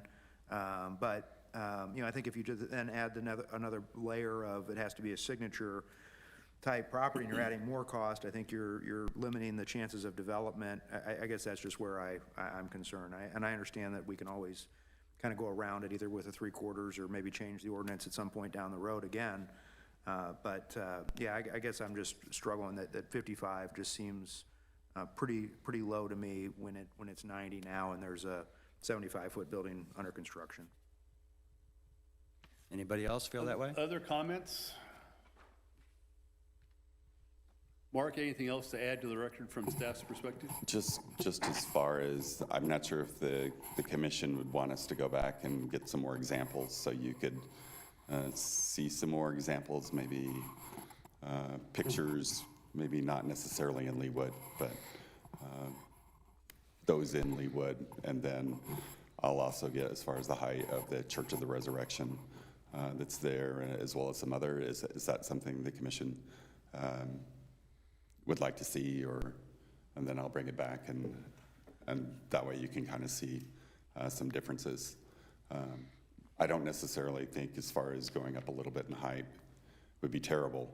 Again, I was trying to do as far as the best I could as far as to come up with what would be a decent size 4-story, but I have had some people say, well, it needs to be a little bit taller. So just a point of clarification, the governing body's discussion, which I've read, tended to go in the direction of 4 stories. Yes. If not Very 3. much. And I think Yeah. I would Very be, much. I'd definitely be going 4-story. I wouldn't be going above that, but. Yeah. I think East Village is 62 feet.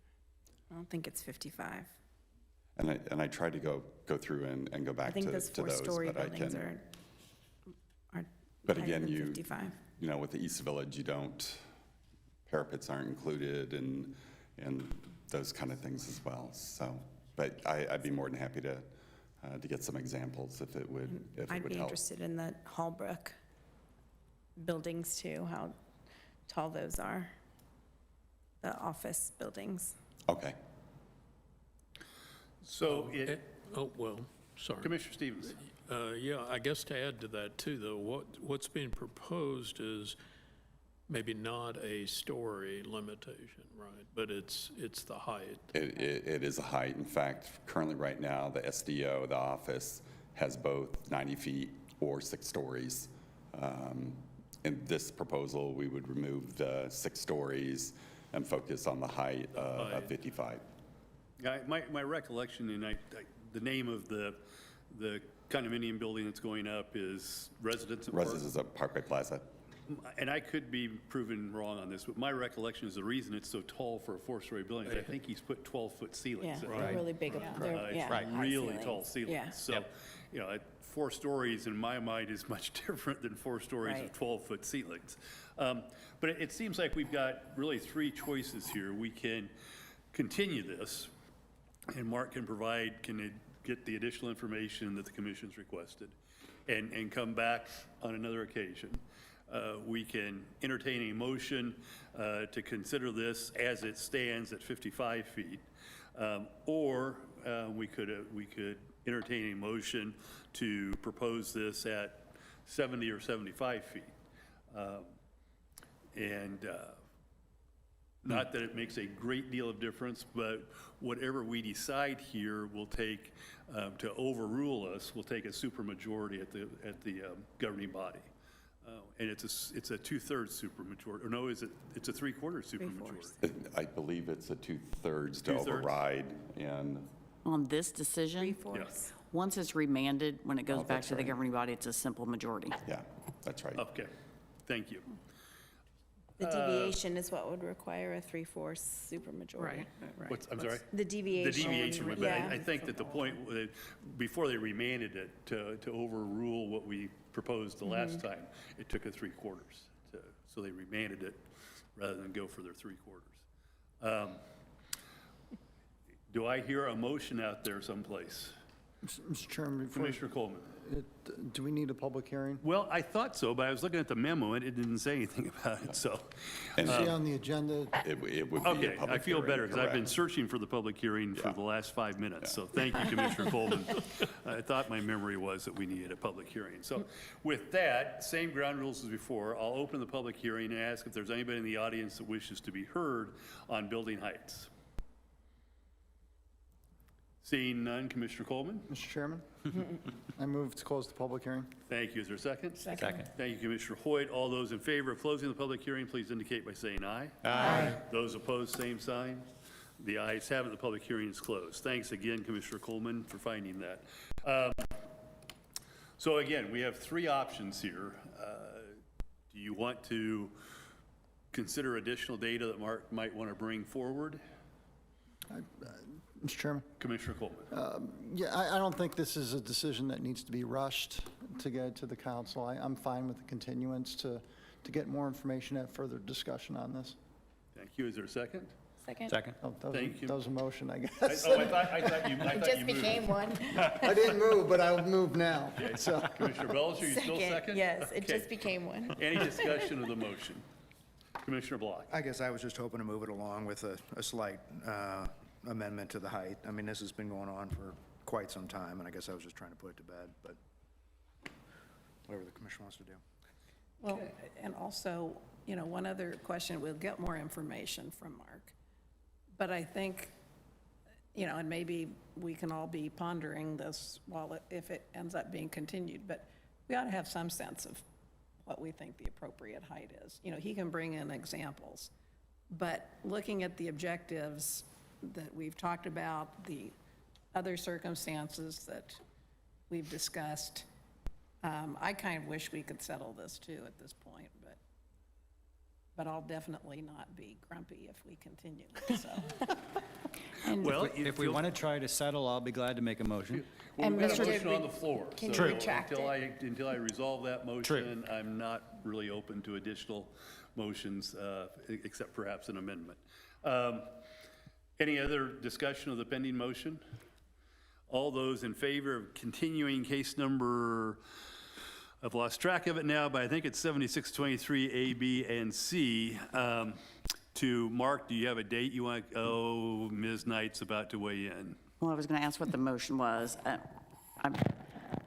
The statute on the Planning Commission's powers is a little confusing, but when an item is remanded, I'm looking at it now, and I think it says if the Planning Commission fails to deliver a recommendation to the governing body following the Planning Commission's next regular meeting, after receipt of the governing body's report, the governing body shall consider such course of inaction on the part of the Planning Commission as a resubmission of the original recommendation and proceed accordingly. Which was a denial. Although I don't think this is the first meeting since it was remanded, is it? I was present when they remanded it, and I think we've had a meeting since then. Actually, I think this is the first meeting Is it? after the remand. Maybe it was a work session then. It's, okay. Just for clarification, does that mean that the unanimous vote on 725 to deny it is what goes back if we were to If there's suspend it? inaction tonight, I think that would go back to the governing body. So I think you are to deliver a recommendation to the governing body following this next regular meeting. And if you don't, that would be considered inaction, and then it's resubmitted on the original. All right. Given Ms. Knight's advice, do I hear a withdrawal of the motion in second? I withdraw the motion. I'll withdraw the second. And you don't have to. We can go ahead and understanding what the implications are of moving forward with the continuance. But, all right. So it looks like we're back to Jump Street again. Commissioner Hoyt. Okay, so again, procedurally, if we wanted to have a vote, but up the height to, let's say, 60 feet, that could be done, and that would be offered as a motion with an amendment attached to it, of that particular part of the Yeah, I mean, how would we do that? Correct, and actually, this is... We would recommend the amendment to the LDO being a limit of, in your hypothetical, 60 feet. Okay. And that's what would go to the city council. I'm not sure how they would deal with it, what kind of supermajority or not is necessary, but that doesn't really concern us at this point. So. Well, so you know, regardless of your recommendation, no matter if it's 55, 75, 90, the governing body only needs a simple majority to either overrule you and change it or to pass your recommendation. Sure. Thank you. So would this be an appropriate time to make that motion? If you would like to, yes. Okay.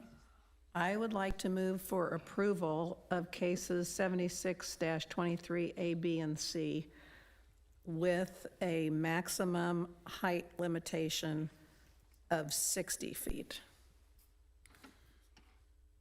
Is there a second? Second. Thank you, Commissioner Belzer. Discussion on the motion. Mark, as a matter of technical things, is 60 feet still a four-story building? Oh, 60, yeah. I mean, it would fall within a four-story building. As opposed to a five-story building? Yeah. Ironically, as I was going through making this GIS map, I was checking back as far as all the approvals and everything, and there's actually some variation. I've seen some four-story buildings that are as tall as some five-story buildings and some and it probably does get into as far as, you know, the height of each floor. I think it's better to do Okay. Okay, so there's a motion pending with a second for recommending 76-23 A, B, and C to the governing body with a maximum height of 60 feet. Is there additional discussion over the motion? If not, we'll move to a vote, and I think we'll do this one by a roll call vote as well. Commissioner, if you're in favor of recommending case 7623 A, B, and C to the governing body for approval at 60 feet, please indicate by saying aye. If not, indicate by saying nay. Commissioner McGurran. Aye. Commissioner Belzer. Aye. Commissioner Hoyt. Aye. Commissioner Coleman. Aye. Commissioner Block. Aye. Commissioner Stevens. Aye. Commissioner Guyette. Aye. The ayes have it unanimously, and case number 76-23 A, B, and C, as amended, is recommended to the governing body for approval. And with that, I thought Commissioner Coleman might have a motion. Mr. Chairman, Commissioner Coleman. I would like to have a 5-minute recess. Thank you. We'll have a 5-minute recess before we take up case number 82-23. Thank you.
to order, please. I'll look to my technical person, and we are back on. Thank you. The commission now calls case number 82-23, Leawood Development Ordinance Amendment to Section 16-2-10.3, Materials and Colors, request for approval of an amendment to the Leawood Development Ordinance pertaining to roofing requirements for non-single-family residential structures. Does staff wish to be heard? Mr. Chair, members of the Planning Commission, this application, if you recall, was heard by the Planning Commission back on August 22nd, and we went through as far as an amendment that would allow laminated composite shingles on multifamily buildings, which currently is not allowed. Currently, they're only allowed on single-family buildings. The development ordinance amendments would put into place the standards that they would have, which would include as far as the standards of the single-family development, but it would also have the requirement that they would have to be Class 4 impact-rated shingles, which single-family you don't necessarily have to have the Class 4. It also had a little bit more limitation on the colors. At the August 22nd meeting, the Planning Commission indicated they would like to see something in there with regard to allowing the laminated asphalt shingles on a mixed-use building as well. At that time, we were proposing that they'd only be allowed to be used exclusively on a building that was used for multifamily. The proposed amendment tonight includes as far as being allowed on a multi-use building where the first floor was a commercial use, either retail or office, with residential above. And then those buildings also would be allowed as far as the laminated composite shingles. In addition to that, charcoal was also added to the list of colors that could be placed on the roof. And with that, I'll be happy to answer any questions. Thank you, Mr. Klein. Commissioner Hoyt. Not a question, just a comment, because these were two things that I had commented on, and I think you did a great job of incorporating those into the revisions. Thank you. Staff worked hard on it. Thank you. Other questions for Mr. Klein? Well, if not, this also requires a public hearing because it's an amendment to the Leawood Development Ordinance.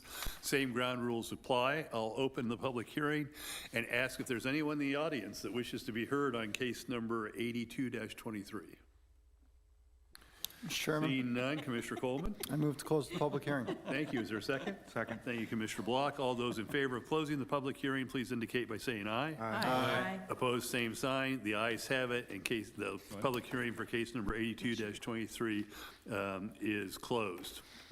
I believe that brings us to discussion. Any discussion from the commission with respect to the laminated shingles and the colors for buildings in these two districts? If not, is there a motion? Mr. Chairman, Commissioner Hoyt.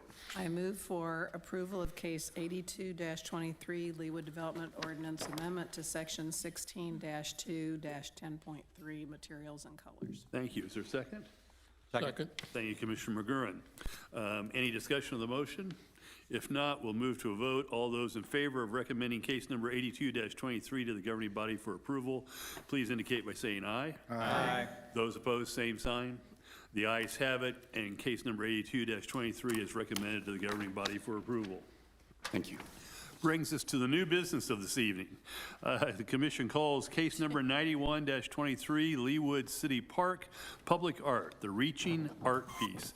Request for approval of a rezoning from agricultural to planned recreation, preliminary development plan and final development plan located north of Lee Boulevard and east of Mission Road. Does staff wish to be heard? Yes, thank you, Mr. Chairman, members of the Planning Commission, Michelle Cricks with Leawood Planning. This is a request for rezoning from agricultural district to planned recreation district, a preliminary development plan and final development plan for the placement of the Reaching public art installation for the city's 75th anniversary of incorporation at the northeast corner of Mission Road and Lee Boulevard and the western end of Leawood City Park. So this project is proposed in two phases. The first phase would consist of the public art installation, a pedestrian trail, and landscaping. And the second phase would include the parking lot, berming, and additional landscaping around the parking lot. So the piece of art is proposed to be titled The Reaching by artist William Nemetoff. The sculpture would be comprised of 75 individual 4-inch wide aluminum tubes, which would rise up and arc away from the central base. The sculpture is proposed to be a height of 28 feet, 1 inch in height, with a spread of 40 feet, 4 3/4 inches. The sculpture would be placed on 2 identically E-shaped limestone bases supported by a concrete concrete footing.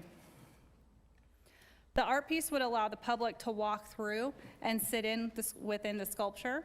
A 6-foot pedestrian trail connection is proposed to tie into the existing bike hike trail from the north. The new trail would allow pedestrians to walk through the sculpture. The opening of the sculpture is 3 feet, 6 inches in width, and along the trail, stone benches are proposed adjacent to this trail connection. 3 types of lighting are proposed for the sculpture. There's ground-mounted lighting to illuminate the exterior of the sculpture. Internal lighting is proposed to illuminate the sculpture within, and LED lighting is proposed at the end of the aluminum tubes. Parking is proposed in the second phase of development. Access to the parking lot would be from Lee Boulevard and would be screened by berms and landscaping. Once the site is complete, it would consist of an interactive public art piece, a pedestrian trail, landscaping, seating, and parking. Included with this request is the rezoning of the subject property from agricultural to planned recreation. Rezoning of the property to planned recreation would be consistent with the city's other park property within the city, such as Island Park, Gezer Park, and Ironwoods Park. This request is consistent with the Leawood Comprehensive Plan. The only piece that would not be zoned is that 75-foot by 75-foot piece there that is owned by Saddle and Sirloin, where the telecommunication tower is. Staff is recommending approval of case 9123 with the stipulations outlined in your staff report, and I am available for questions. Also, Mr. Chair, Chris Claxton from the Parks and Recreation Department is also present to answer questions. Thank you, Ms. Crooks. Thank you. Questions for staff to begin with. Commissioner Coleman. So I was kind of surprised that you said the telecommunications tower is still owned by Saddle and Sirloin. Yes. I thought they sold all their property. Do they still have other property in that area? They held on ownership of the telecommunication piece. So that telecommunication piece was, when that whole site was owned by Saddle and Sirloin, they leased out that 75 by 75 parcel to, I believe, AT&T? Okay, sounds like an annuity to me. Yeah, and they transferred, they donated majority of that piece to the city, but held on to that piece for the tower. Just to the east. Okay, that's it, thank you. Other questions? Commissioner Block. Michelle, wasn't Lee Boulevard raised with the Tomahawk Creek wastewater? I know that's time probably you weren't with the city, but I guess I only asked because would that not have taken this parcel out of the floodplain, or is that not reassessed? I guess I don't know the topography there that well. So the majority of Lee Boulevard was raised out of the floodplain, but just the road itself, we didn't extend the grading limits out far enough to raise this tract out of the floodplain. Okay. That's all I have now. Brian, before you sit down, as long as you're up there, I'll jump out of order. In the event, the floodplain is what, a 100 or 500-year floodplain? Yeah, the 100-year floodplain. And we have, with climate change and everything else, we've seen a couple of 100-year floods lately. What would happen to this site in the event of a 100-year flood? So the plans as shown will raise the ground up above that elevation, that base flood elevation of the 100-year storm event. So the parking lot in phase 2, the art feature in phase 1, as well as the base blocks, the ground itself around the base of the art would all be above the floodplain, above the flood elevation. And I understand there's substantial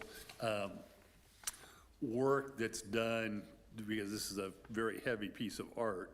So by raising it, we wouldn't have an issue of the, and again, I know you're looking into a crystal ball here, but the 100-year flood event shouldn't erode around it so bad as to create a structural issue for the base that holds this piece of art, correct? Yeah, great question. So we're anticipating, and the applicant, our city, our Parks Department, we have hired a professional engineer consultant to develop a plan. I recall approximately 4 feet of fill being placed, and so the foundation for this art piece will be designed to be placed in that fill, structurally sound. But the area of the floodplain we're talking about is ineffective flow, so we don't have any significant flow or velocities in this area. There wouldn't likely be any erosion per se from a flood event. It's kind of like water backs up into it or seeps into it, and then it kind of drains back out. There's no real channel velocity. Okay. Thank you, Mr. Scoville. Additional questions for staff? Well, Ms. Claxton, welcome. Would you like to state your name for the record, please, and tell us more about your piece of art? Yes, Mr. Chairman, members of the Planning Commission, Chris Claxton, Director of Parks and Recreation and Arts for the City of Leawood. So I believe you know why we're here in terms of the rezoning, first of all, and then also the placement of the sculpture. And we have been working on this for quite some time. As Mr. Scoville stated, we engaged Continental Consulting Engineers. They've been working with us. Mr. Hoagland is the engineer of record, and he is here this evening to answer any technical questions, and I'm sure there may be some. We did engage a geotechnical report at the request of the council to study, to make sure that this site could take the piece due to the weight of the piece, as well as the foundation and the base of the piece, and that all came back positive that it can support the piece at this location. So in terms of technical questions, I would defer to Mr. Hoagland. Also on Zoom, our Assistant Director of Parks, Recreation, and Arts, Brian Anderson. So if there are certain things within his purview, whether it's landscaping or so forth, he'd be happy to answer those. Staff is in agreement with all 5 of the stipulations from the Planning Department and the 2 stipulations from the Public Works Department as well. Thank you, Ms. Claxton. Questions for Ms. Claxton? I'll start with Commissioner Block. What's the timing of the parking lot? The timing of the parking lot would be a future decision by the council. We felt that it was important to bring this as a preliminary and final, since eventually they may go together. And then understanding the way that piece works, I guess, is really the purpose for that. But they would make that decision. It would not be in the first phase, so. And I think that this approval tonight would give you 10 years, I think. Is that the case? That they would have 10 years before they'd have to come back? Is that? Yeah. I believe that's a question for staff, I guess. Yes, finals are approved for 10 years. Okay, and then my only other question has to do with the lighting. You know, the 75 tubes, and it mentioned an LED light at the end of those. All 75 will have that, and does it fill up the, I guess, what is that? That's correct. And when we get to the board, if you have questions, and Brett can answer some of those. But yeah, those are the tips. So there are 75 LED lights on the tips of those poles that are, 28 feet tall, so. Okay, that's all I had. Thank you. Other questions? Commissioner Coleman. Hey, Chris, question for you in terms of the amount of light that the structure is going to give off. I know there's apartments across the street with Mission Farms. Is it that bright, or is it? No. Yeah, the LEDs are not bright, and I think from the highway, you could probably see the tips. I think the distance between those tips and residential would be so far, it wouldn't be any different than they could see the street light or the lights from the interstate. Okay. And are they going on and off, or are they continuous, or is there a pattern? They'll be off well, they won't be off they will be on at night, but I think they're on a photocell. Photocell, yeah. So part of that too is for just security, and then you've got the uplighting as well. The lights at the base are also available to change colors, and that would be implemented by the staff. So if it's Chiefs, they could be red, or, Royals, it could be blue. So that was one thing that the council was interested in, if the artist was going to be able to do that, so. And speaking of security, do we ever have any problems with any of our art in terms of vandalism or anything like that? The only piece that's ever been vandalized was the deer, when they stole one of the deer, which were, of course, bronze. They were not secured, and so they were taken. It was taken. But other than that, we've never had anything else painted or anything that's been a problem, so. I was just, I'm sorry, I was just thinking of, durability if someone tried to take a baseball bat and hit the lights or anything like that. Yeah. No. We haven't had any of that. Okay. Wasn't there an issue with the art piece at Brook Beatty? Didn't that have to be repaired? It had to be repaired because there was a large sycamore there, and the branch during a storm fell off and cracked it. So it had to be removed and taken down to Zahner and repaired, but that wasn't vandalism, but you're correct. Thank you. Commissioner McGurran. Good evening, Chris. With timing, a timing question. With approval tonight, what's the time frame on phase 1? So this would go, if whatever the recommendation is that comes from the Planning Commission, it would go to the governing body at the October 16th meeting, giving time for the minutes to be prepared. And then, gosh, we just finished that. Do you want to come up, Brett? Because I don't recall, but I did prepare a timeline. At the end of the day, I think really this probably wouldn't be completely installed until sometime in the spring. Okay. Do you want to share that? Because we have it, but. Yeah, Welcome, if you could Brett stay. Hoagland with Thank you. Continental Consulting Engineers, 9,000 State Line Road here in Leawood. But we're still working with the sculptor who is developing some details. So after the October 16th meeting, if it's approved, then we have to develop final construction drawings. That'll take another month, and then you have to bid the project. Usually takes a couple of months by the time you bid a project, get a contractor, have a contract in place. So it's most likely next year. Fair enough. Very good.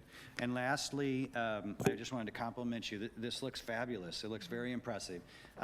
Just out of curiosity, what do you think the final cost would be for the placement and the parking and everything else based on your projections? Yeah, where are we at? No, there are 3. I think the sculpture itself is a $200,000 sculpture, roughly. If you're just building the sculpture and all the site work for the sculpture, it's about $340,000. The additional parking, if you add that to the whole project, it'd be about $480,000. So $480 without the cost of the sculpture.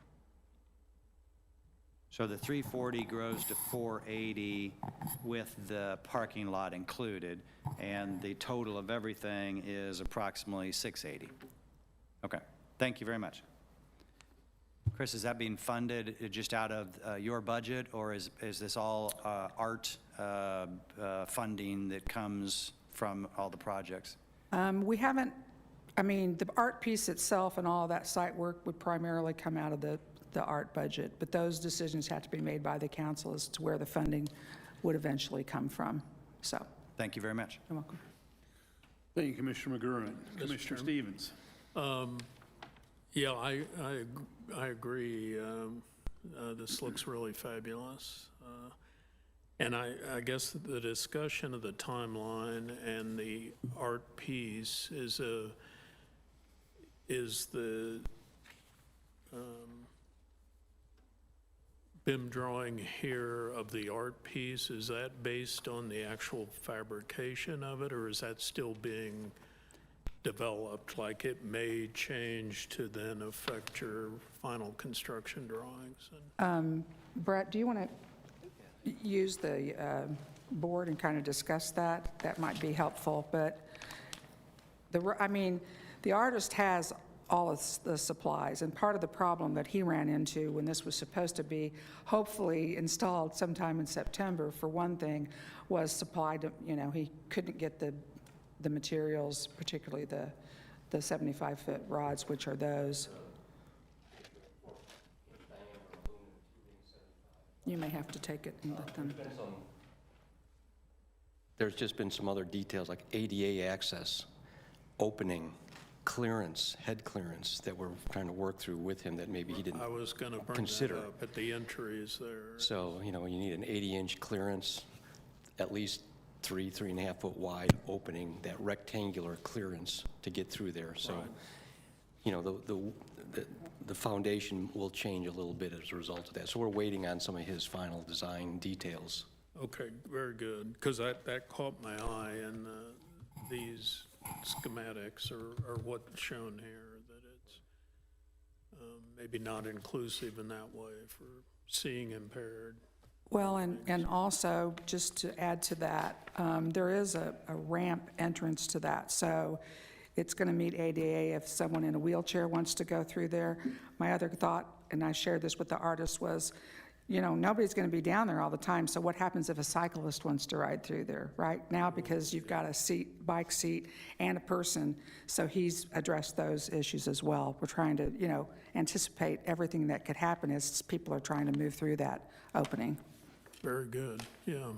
And then maybe one quick question, and I guess out of curiosity, I was wondering if, you know, I understand the passage and the approach to the art piece and all, and its connection to the parking.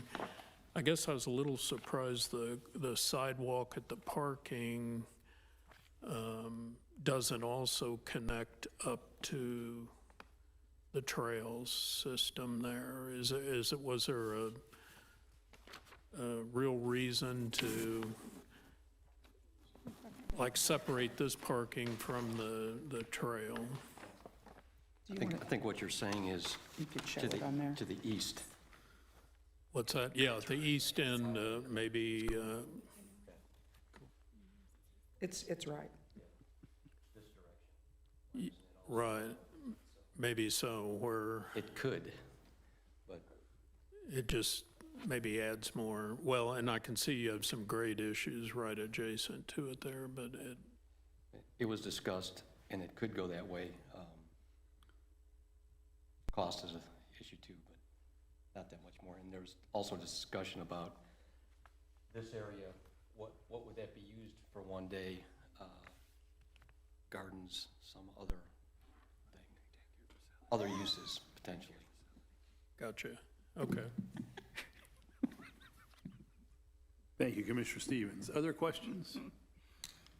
Ms. Claxton, I guess I've got two. Well, and one, I guess, is for staff.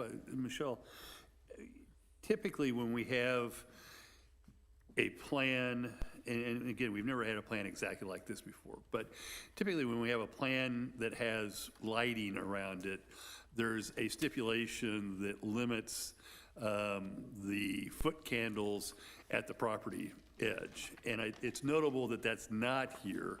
I guess from a sense of consistency and fairness with respect to our private citizen applications, is there a reason why we did not put that stipulation in this particular case? Mr. Chair, there was no particular reason why, but if you would like that stipulation in, we are more than happy to add it upon the Planning Commission's recommendation.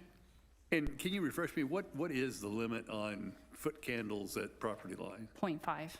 0.5? Do you all have a photometric study? Do you know what the brightness is going to be at the property line? Yeah, we did do a photometric study, and to meet that half-a-foot candle, the problem is you cannot, when you have lights going straight up, it doesn't reflect down, so you can't model that. And even though we modeled 57 of the 75 tubes, we assumed they were coming down, we were still able to meet that half-a-foot candle. So the sculptor is planning on putting some type of a filter at the end of each of those 75-foot tubes where the light emits through and softens it as well. And that's another detail he's working through. So from our photometric study, we were meeting the half-a-foot candle at the property line. So the ultimate conclusion is that you should be in compliance we should be in compliance, although, you know, you can still see the light, you know. Right, but the brightness, even though it's since it's straight vertical, Yeah. It's Doesn't- difficult to measure, I guess. Right, it doesn't transmit horizontally as it does upward. Okay. And then, Ms. Claxton, for you, I'm trying to get a visual, and do you have a sense for how high I-435 is relative to the 28-foot in height? And one, there's a little bit of a safety issue that I hope that you guys can appreciate and answer, and that is, if somebody's driving along 435, they're not going to get a, and I know this isn't a laser, but they're not going to get a laser in the eye while they're driving. And also, what do we expect the visual to be for the person driving along 435 at 9:30 or 8:30 at night in October? There is a section in the submittal. Sorry, there's a section in the submittal that shows its relationship to the highway. Okay. And on sheet 5, you'll see that section. And we actually surveyed all the way up to the fence. There's a fence along the south side of I-435. And that sculpture will extend, I'm going to say roughly 5 foot above the fence line. So as you're driving down the road, yes, you'd be able to see some of these tentacles. Will be actually just above the fence just of be the above, 435? above that fence line. So you will be able to see it probably from the highway, depending on what lane you're in.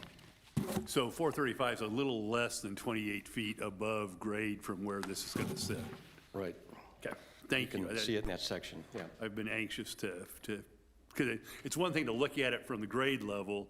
The vast majority of folks that are going to see it, frankly, are going to be those that are driving and looking down upon it. I was trying to get a sense of what that might look like. Thank you. Other questions? Commissioner McGurran. This may be a silly question or comment, but I don't remember when I read this. Does the top move with the wind? Does it adjust? I don't believe it does. There's a couple of connections that, there's, from what I understand, 2 connections, and we haven't gotten that detail yet, but at the base, of course. And then as you go up the sculpture, they have to be connected together. That doesn't mean that there won't be some movement. There Right. probably will be. Some movement might be But it's appropriate. not just one connection at the base where these are going to be, you know, unstable. Right. But I wouldn't be surprised if there's probably going to be a little bit of movement. This is probably an extreme, but are you familiar with the art piece that's down at 27th and Main?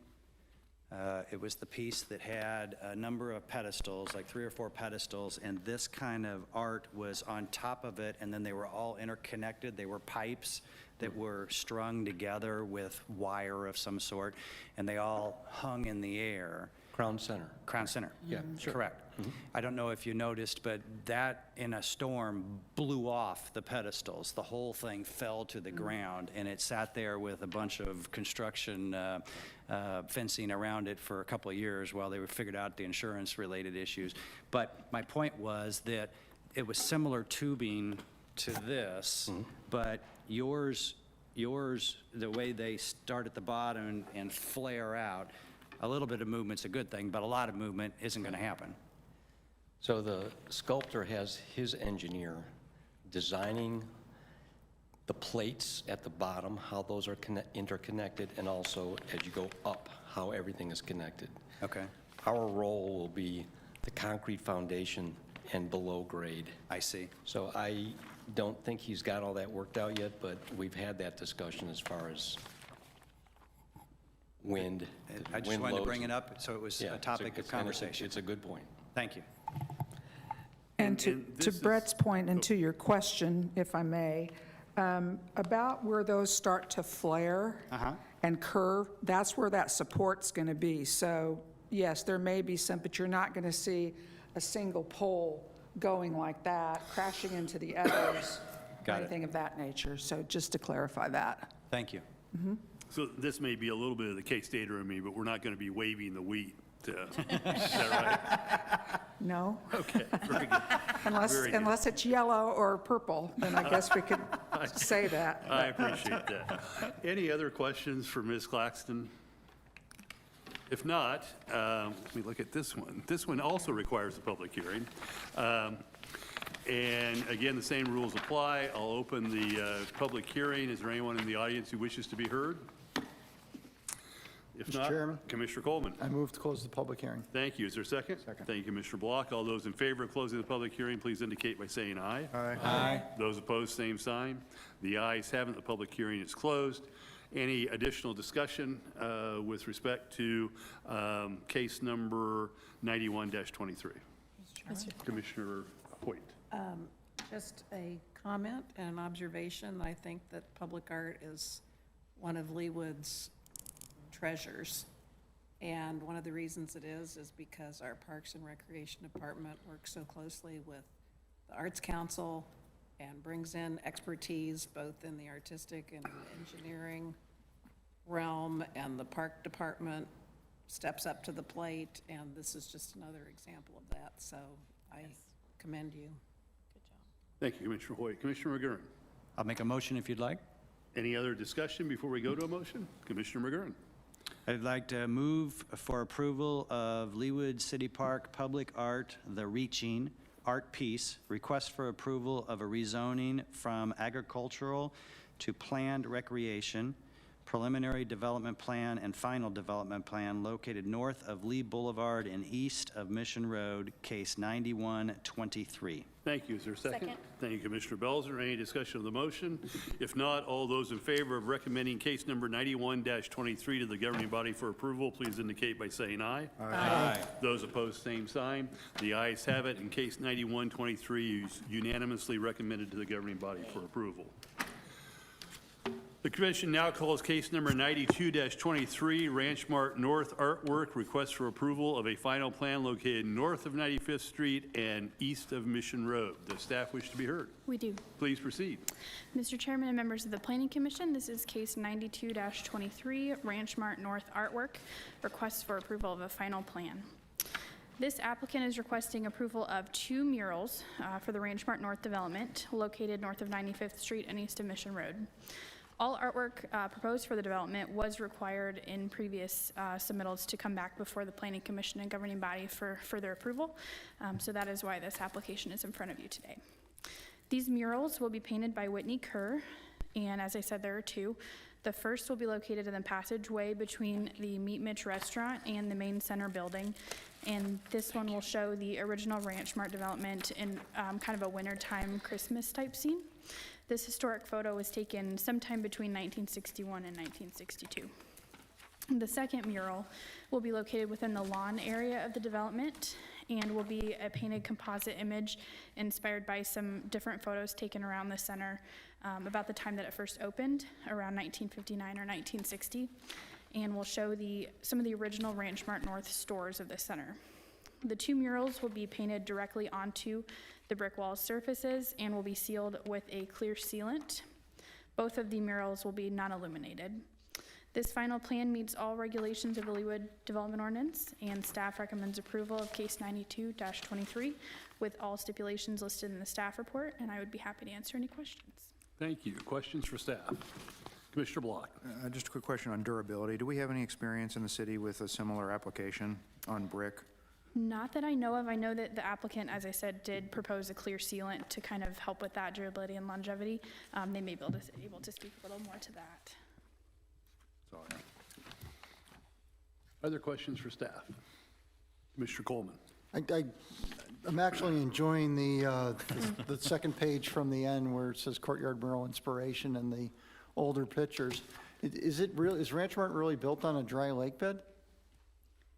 I think the applicant might be able to speak to that. I think that's accurate. Okay. What was your question? It's a dry lake bed. And if you look on the second to last page, it says Courtyard Mural Inspiration, and in the top left picture, the description right below it that gets cut off, it says on a dry lake bed, 12 miles south of Yeah, I think Kansas it was. City. If you go to the Johnson County Cultural History Museum, you'll see all that. I don't know, but I remember this from my childhood, looking exactly like this. And Yep. Ben Franklin, all of it, exactly. Other questions for staff? All right, if not, is the applicant here and would they like to be heard? First of all, let me thank you for your patience this evening. There's nothing like being on the heel of a very long document. I didn't have anything better to do.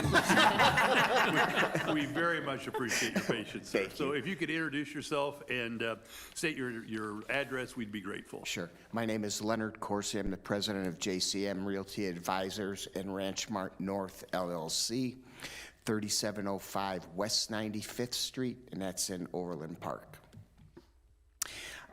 Yeah, these are just with regard to the mural, and yes, it is built on a dry lake bed. There's a lot of things that went on back then historically that I got the stories from just residents all around town. It's pretty interesting. But yeah, these two photos are very near and dear to the family. They think it's representative of everything that they've done and that their father did and their parents did in the town. And we're pretty excited about those murals going up. So if there's any other questions regarding them, I'm happy to answer them if I have the answer. Mr. Corsi, do you have any objections to the 4 staff stipulations in the recommendation? No, we do not. Questions for Mr. Corsi? Commissioner McGurn. Thank you, Mr. Chairman. Just out of curiosity, with the clear sealant that you plan to install over the mural, how long should it last outside? Kills, it should last for it lasts a long time. Kills is used like even in fires, like on smoke charred wood, and to seal them, and it seals it forever. Oh, so perfect. it's pretty good stuff. And if we need to obviously, these are fairly costly murals. We'll make sure they're upkept as well. Fair enough. Thank you. It looks great. Other questions? Mr. Corsi, and it probably was in here and I just missed it, but I'm curious, transitioning from a photograph to a mural, how actually is that done? I mean, is it painted? Yeah, I can tell you. What they're going to use is a projector of the photos, and they're going to project on the walls, and then the artist will do the actual painting and that off of the projection. Interesting. Very good. Thank you, sir. Fascinating. Any other questions? If not, we thank you for your time. Thank you. Appreciate your time this evening. Absolutely. Is there discussion concerning case number 92-23? Commissioner Hoyt. I think it's inspired. Yeah, it's I'm excited cool about it. concept, especially from a historical standpoint. Well, and just blending, the art with history, with purpose. Yeah, I think it's a great treatment. Yeah, I was speaking to a member of the public on an entirely different matter a week ago, and she was expressing concern that while we have a lot of history of Leawood back around, the Oregon Trail and all that sort of stuff, we really don't have a lot, other than the Cultural History Museum, that's out in public about the history of Leawood since it became Leawood. And this is an excellent answer to that question. I think that's great. Is there a motion then? Mr. Chairman. Commissioner Hoyt. That's me. I would like to make a motion for approval of case 92-23, Ranch Mart North artwork, request for approval of a final plan. Thank you. Is there a second? Second. Thank you, Commissioner Belzer. Any discussion of the motion? If not, all those in favor of recommending case number 92-23 to the governing body for approval, please indicate by saying aye. Aye. Those opposed, same sign.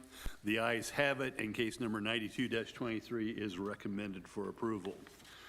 Commission now calls case number 94-23, Leawood Subdivision Lot 317, 8440 Lee Boulevard, residential emergency generator, request for approval of a final plan located south of 84th Street and west of Lee Boulevard. Does staff wish to be heard? Yes. Please proceed, Mr. Klein. Mr. Chairman, member of the Planning Commission, this application is for a 26 kilowatt generator located at 8440 Lee Boulevard. The applicant is proposing to have the generator at the northwest corner of the house. It'll be in the backyard. It does have a decibel rating of 27 decibels at 23 feet. It's currently right now about 24 feet from the property line to the north. However, the decibel ratings that they do is without any kind of interruption anything in front of them, which is part of the reason why we have these applications come before you, is that shows as far as how they're trying to ameliorate as far as the screening and the sound. The applicant is going to be relocating 5 evergreens that are currently growing along the east side of where the generator will be. They'll move them over to the west side. They'll have 2 additional, 2 of the evergreens will actually be on the north side. There's a little walkway that kind of goes along after that, and then across the walkway there are more evergreen trees that are located there along with a solid fence. And so the fence is actually constructed such that the pickets all are about next to each other, so it's not as far as like the ones that kind of alternate back and forth that have space in between them. Staff is recommending approval of the application. I'll be happy to answer any questions. Questions for staff? Commissioner Block. So sometimes when we see these, they've already been done. Is this a case where this is already in place, or it's not? I don't believe so. And then I think how I read it, this would be on the outside of that fence, not on the inside of it? Actually, it'll be on the inside of the fence. It'll have the fence going along the, I guess it would be the east property line, and the generator will be right there, and then it'll be surrounded by the evergreens. And then there's also the fence goes around the rear yard, and so it'll be along the north property line as well. And there's evergreen trees that are planted along there as well. So maybe, yeah, so the air conditioners are on one side of the fence, the generator's on the inside of the fence. I believe Maybe so, said it the wrong right, way. Okay. right. And then my last question, I believe, is in the past, we've seen, if it doesn't meet the decibel requirement, that there's a provision where, they'll enclose it or use some kind of dampening, sound dampening. I didn't see that in here, but is that, are you pretty? It is in the stipulations as far as that they do have to, if it tusts louder than the 60 decibels at the property line, then they'll have to find a way to dampen it down. Okay, I guess in the past, there have been some reference to like enclosing it, but you just said they just one way or another, they just have to get there. Correct. You don't Correct. talk about how it's going to happen. Okay, thank you.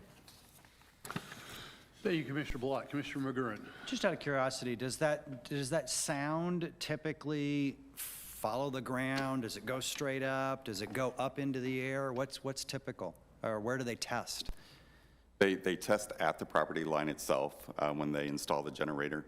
They'll run the test, and I imagine they have the sound meter probably in their hand at the property line.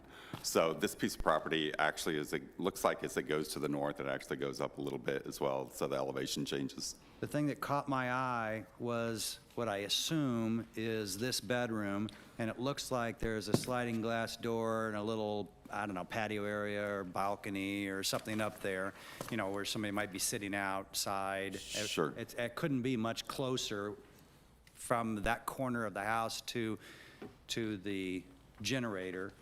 But obviously, if it meets the requirements, it meets the requirements. But I thought that was interesting that was what was closest to them. Right, and I guess staff is thinking as far as the evergreens that are going to be right adjacent to the generator, plus the evergreens that are going to be a little bit further away, plus as far as the fence going around there as well, probably will add enough protection to meet that. But again, we do have that requirement that if it tusts louder than that, they do have to find a way as far as to meet that 60 decibels.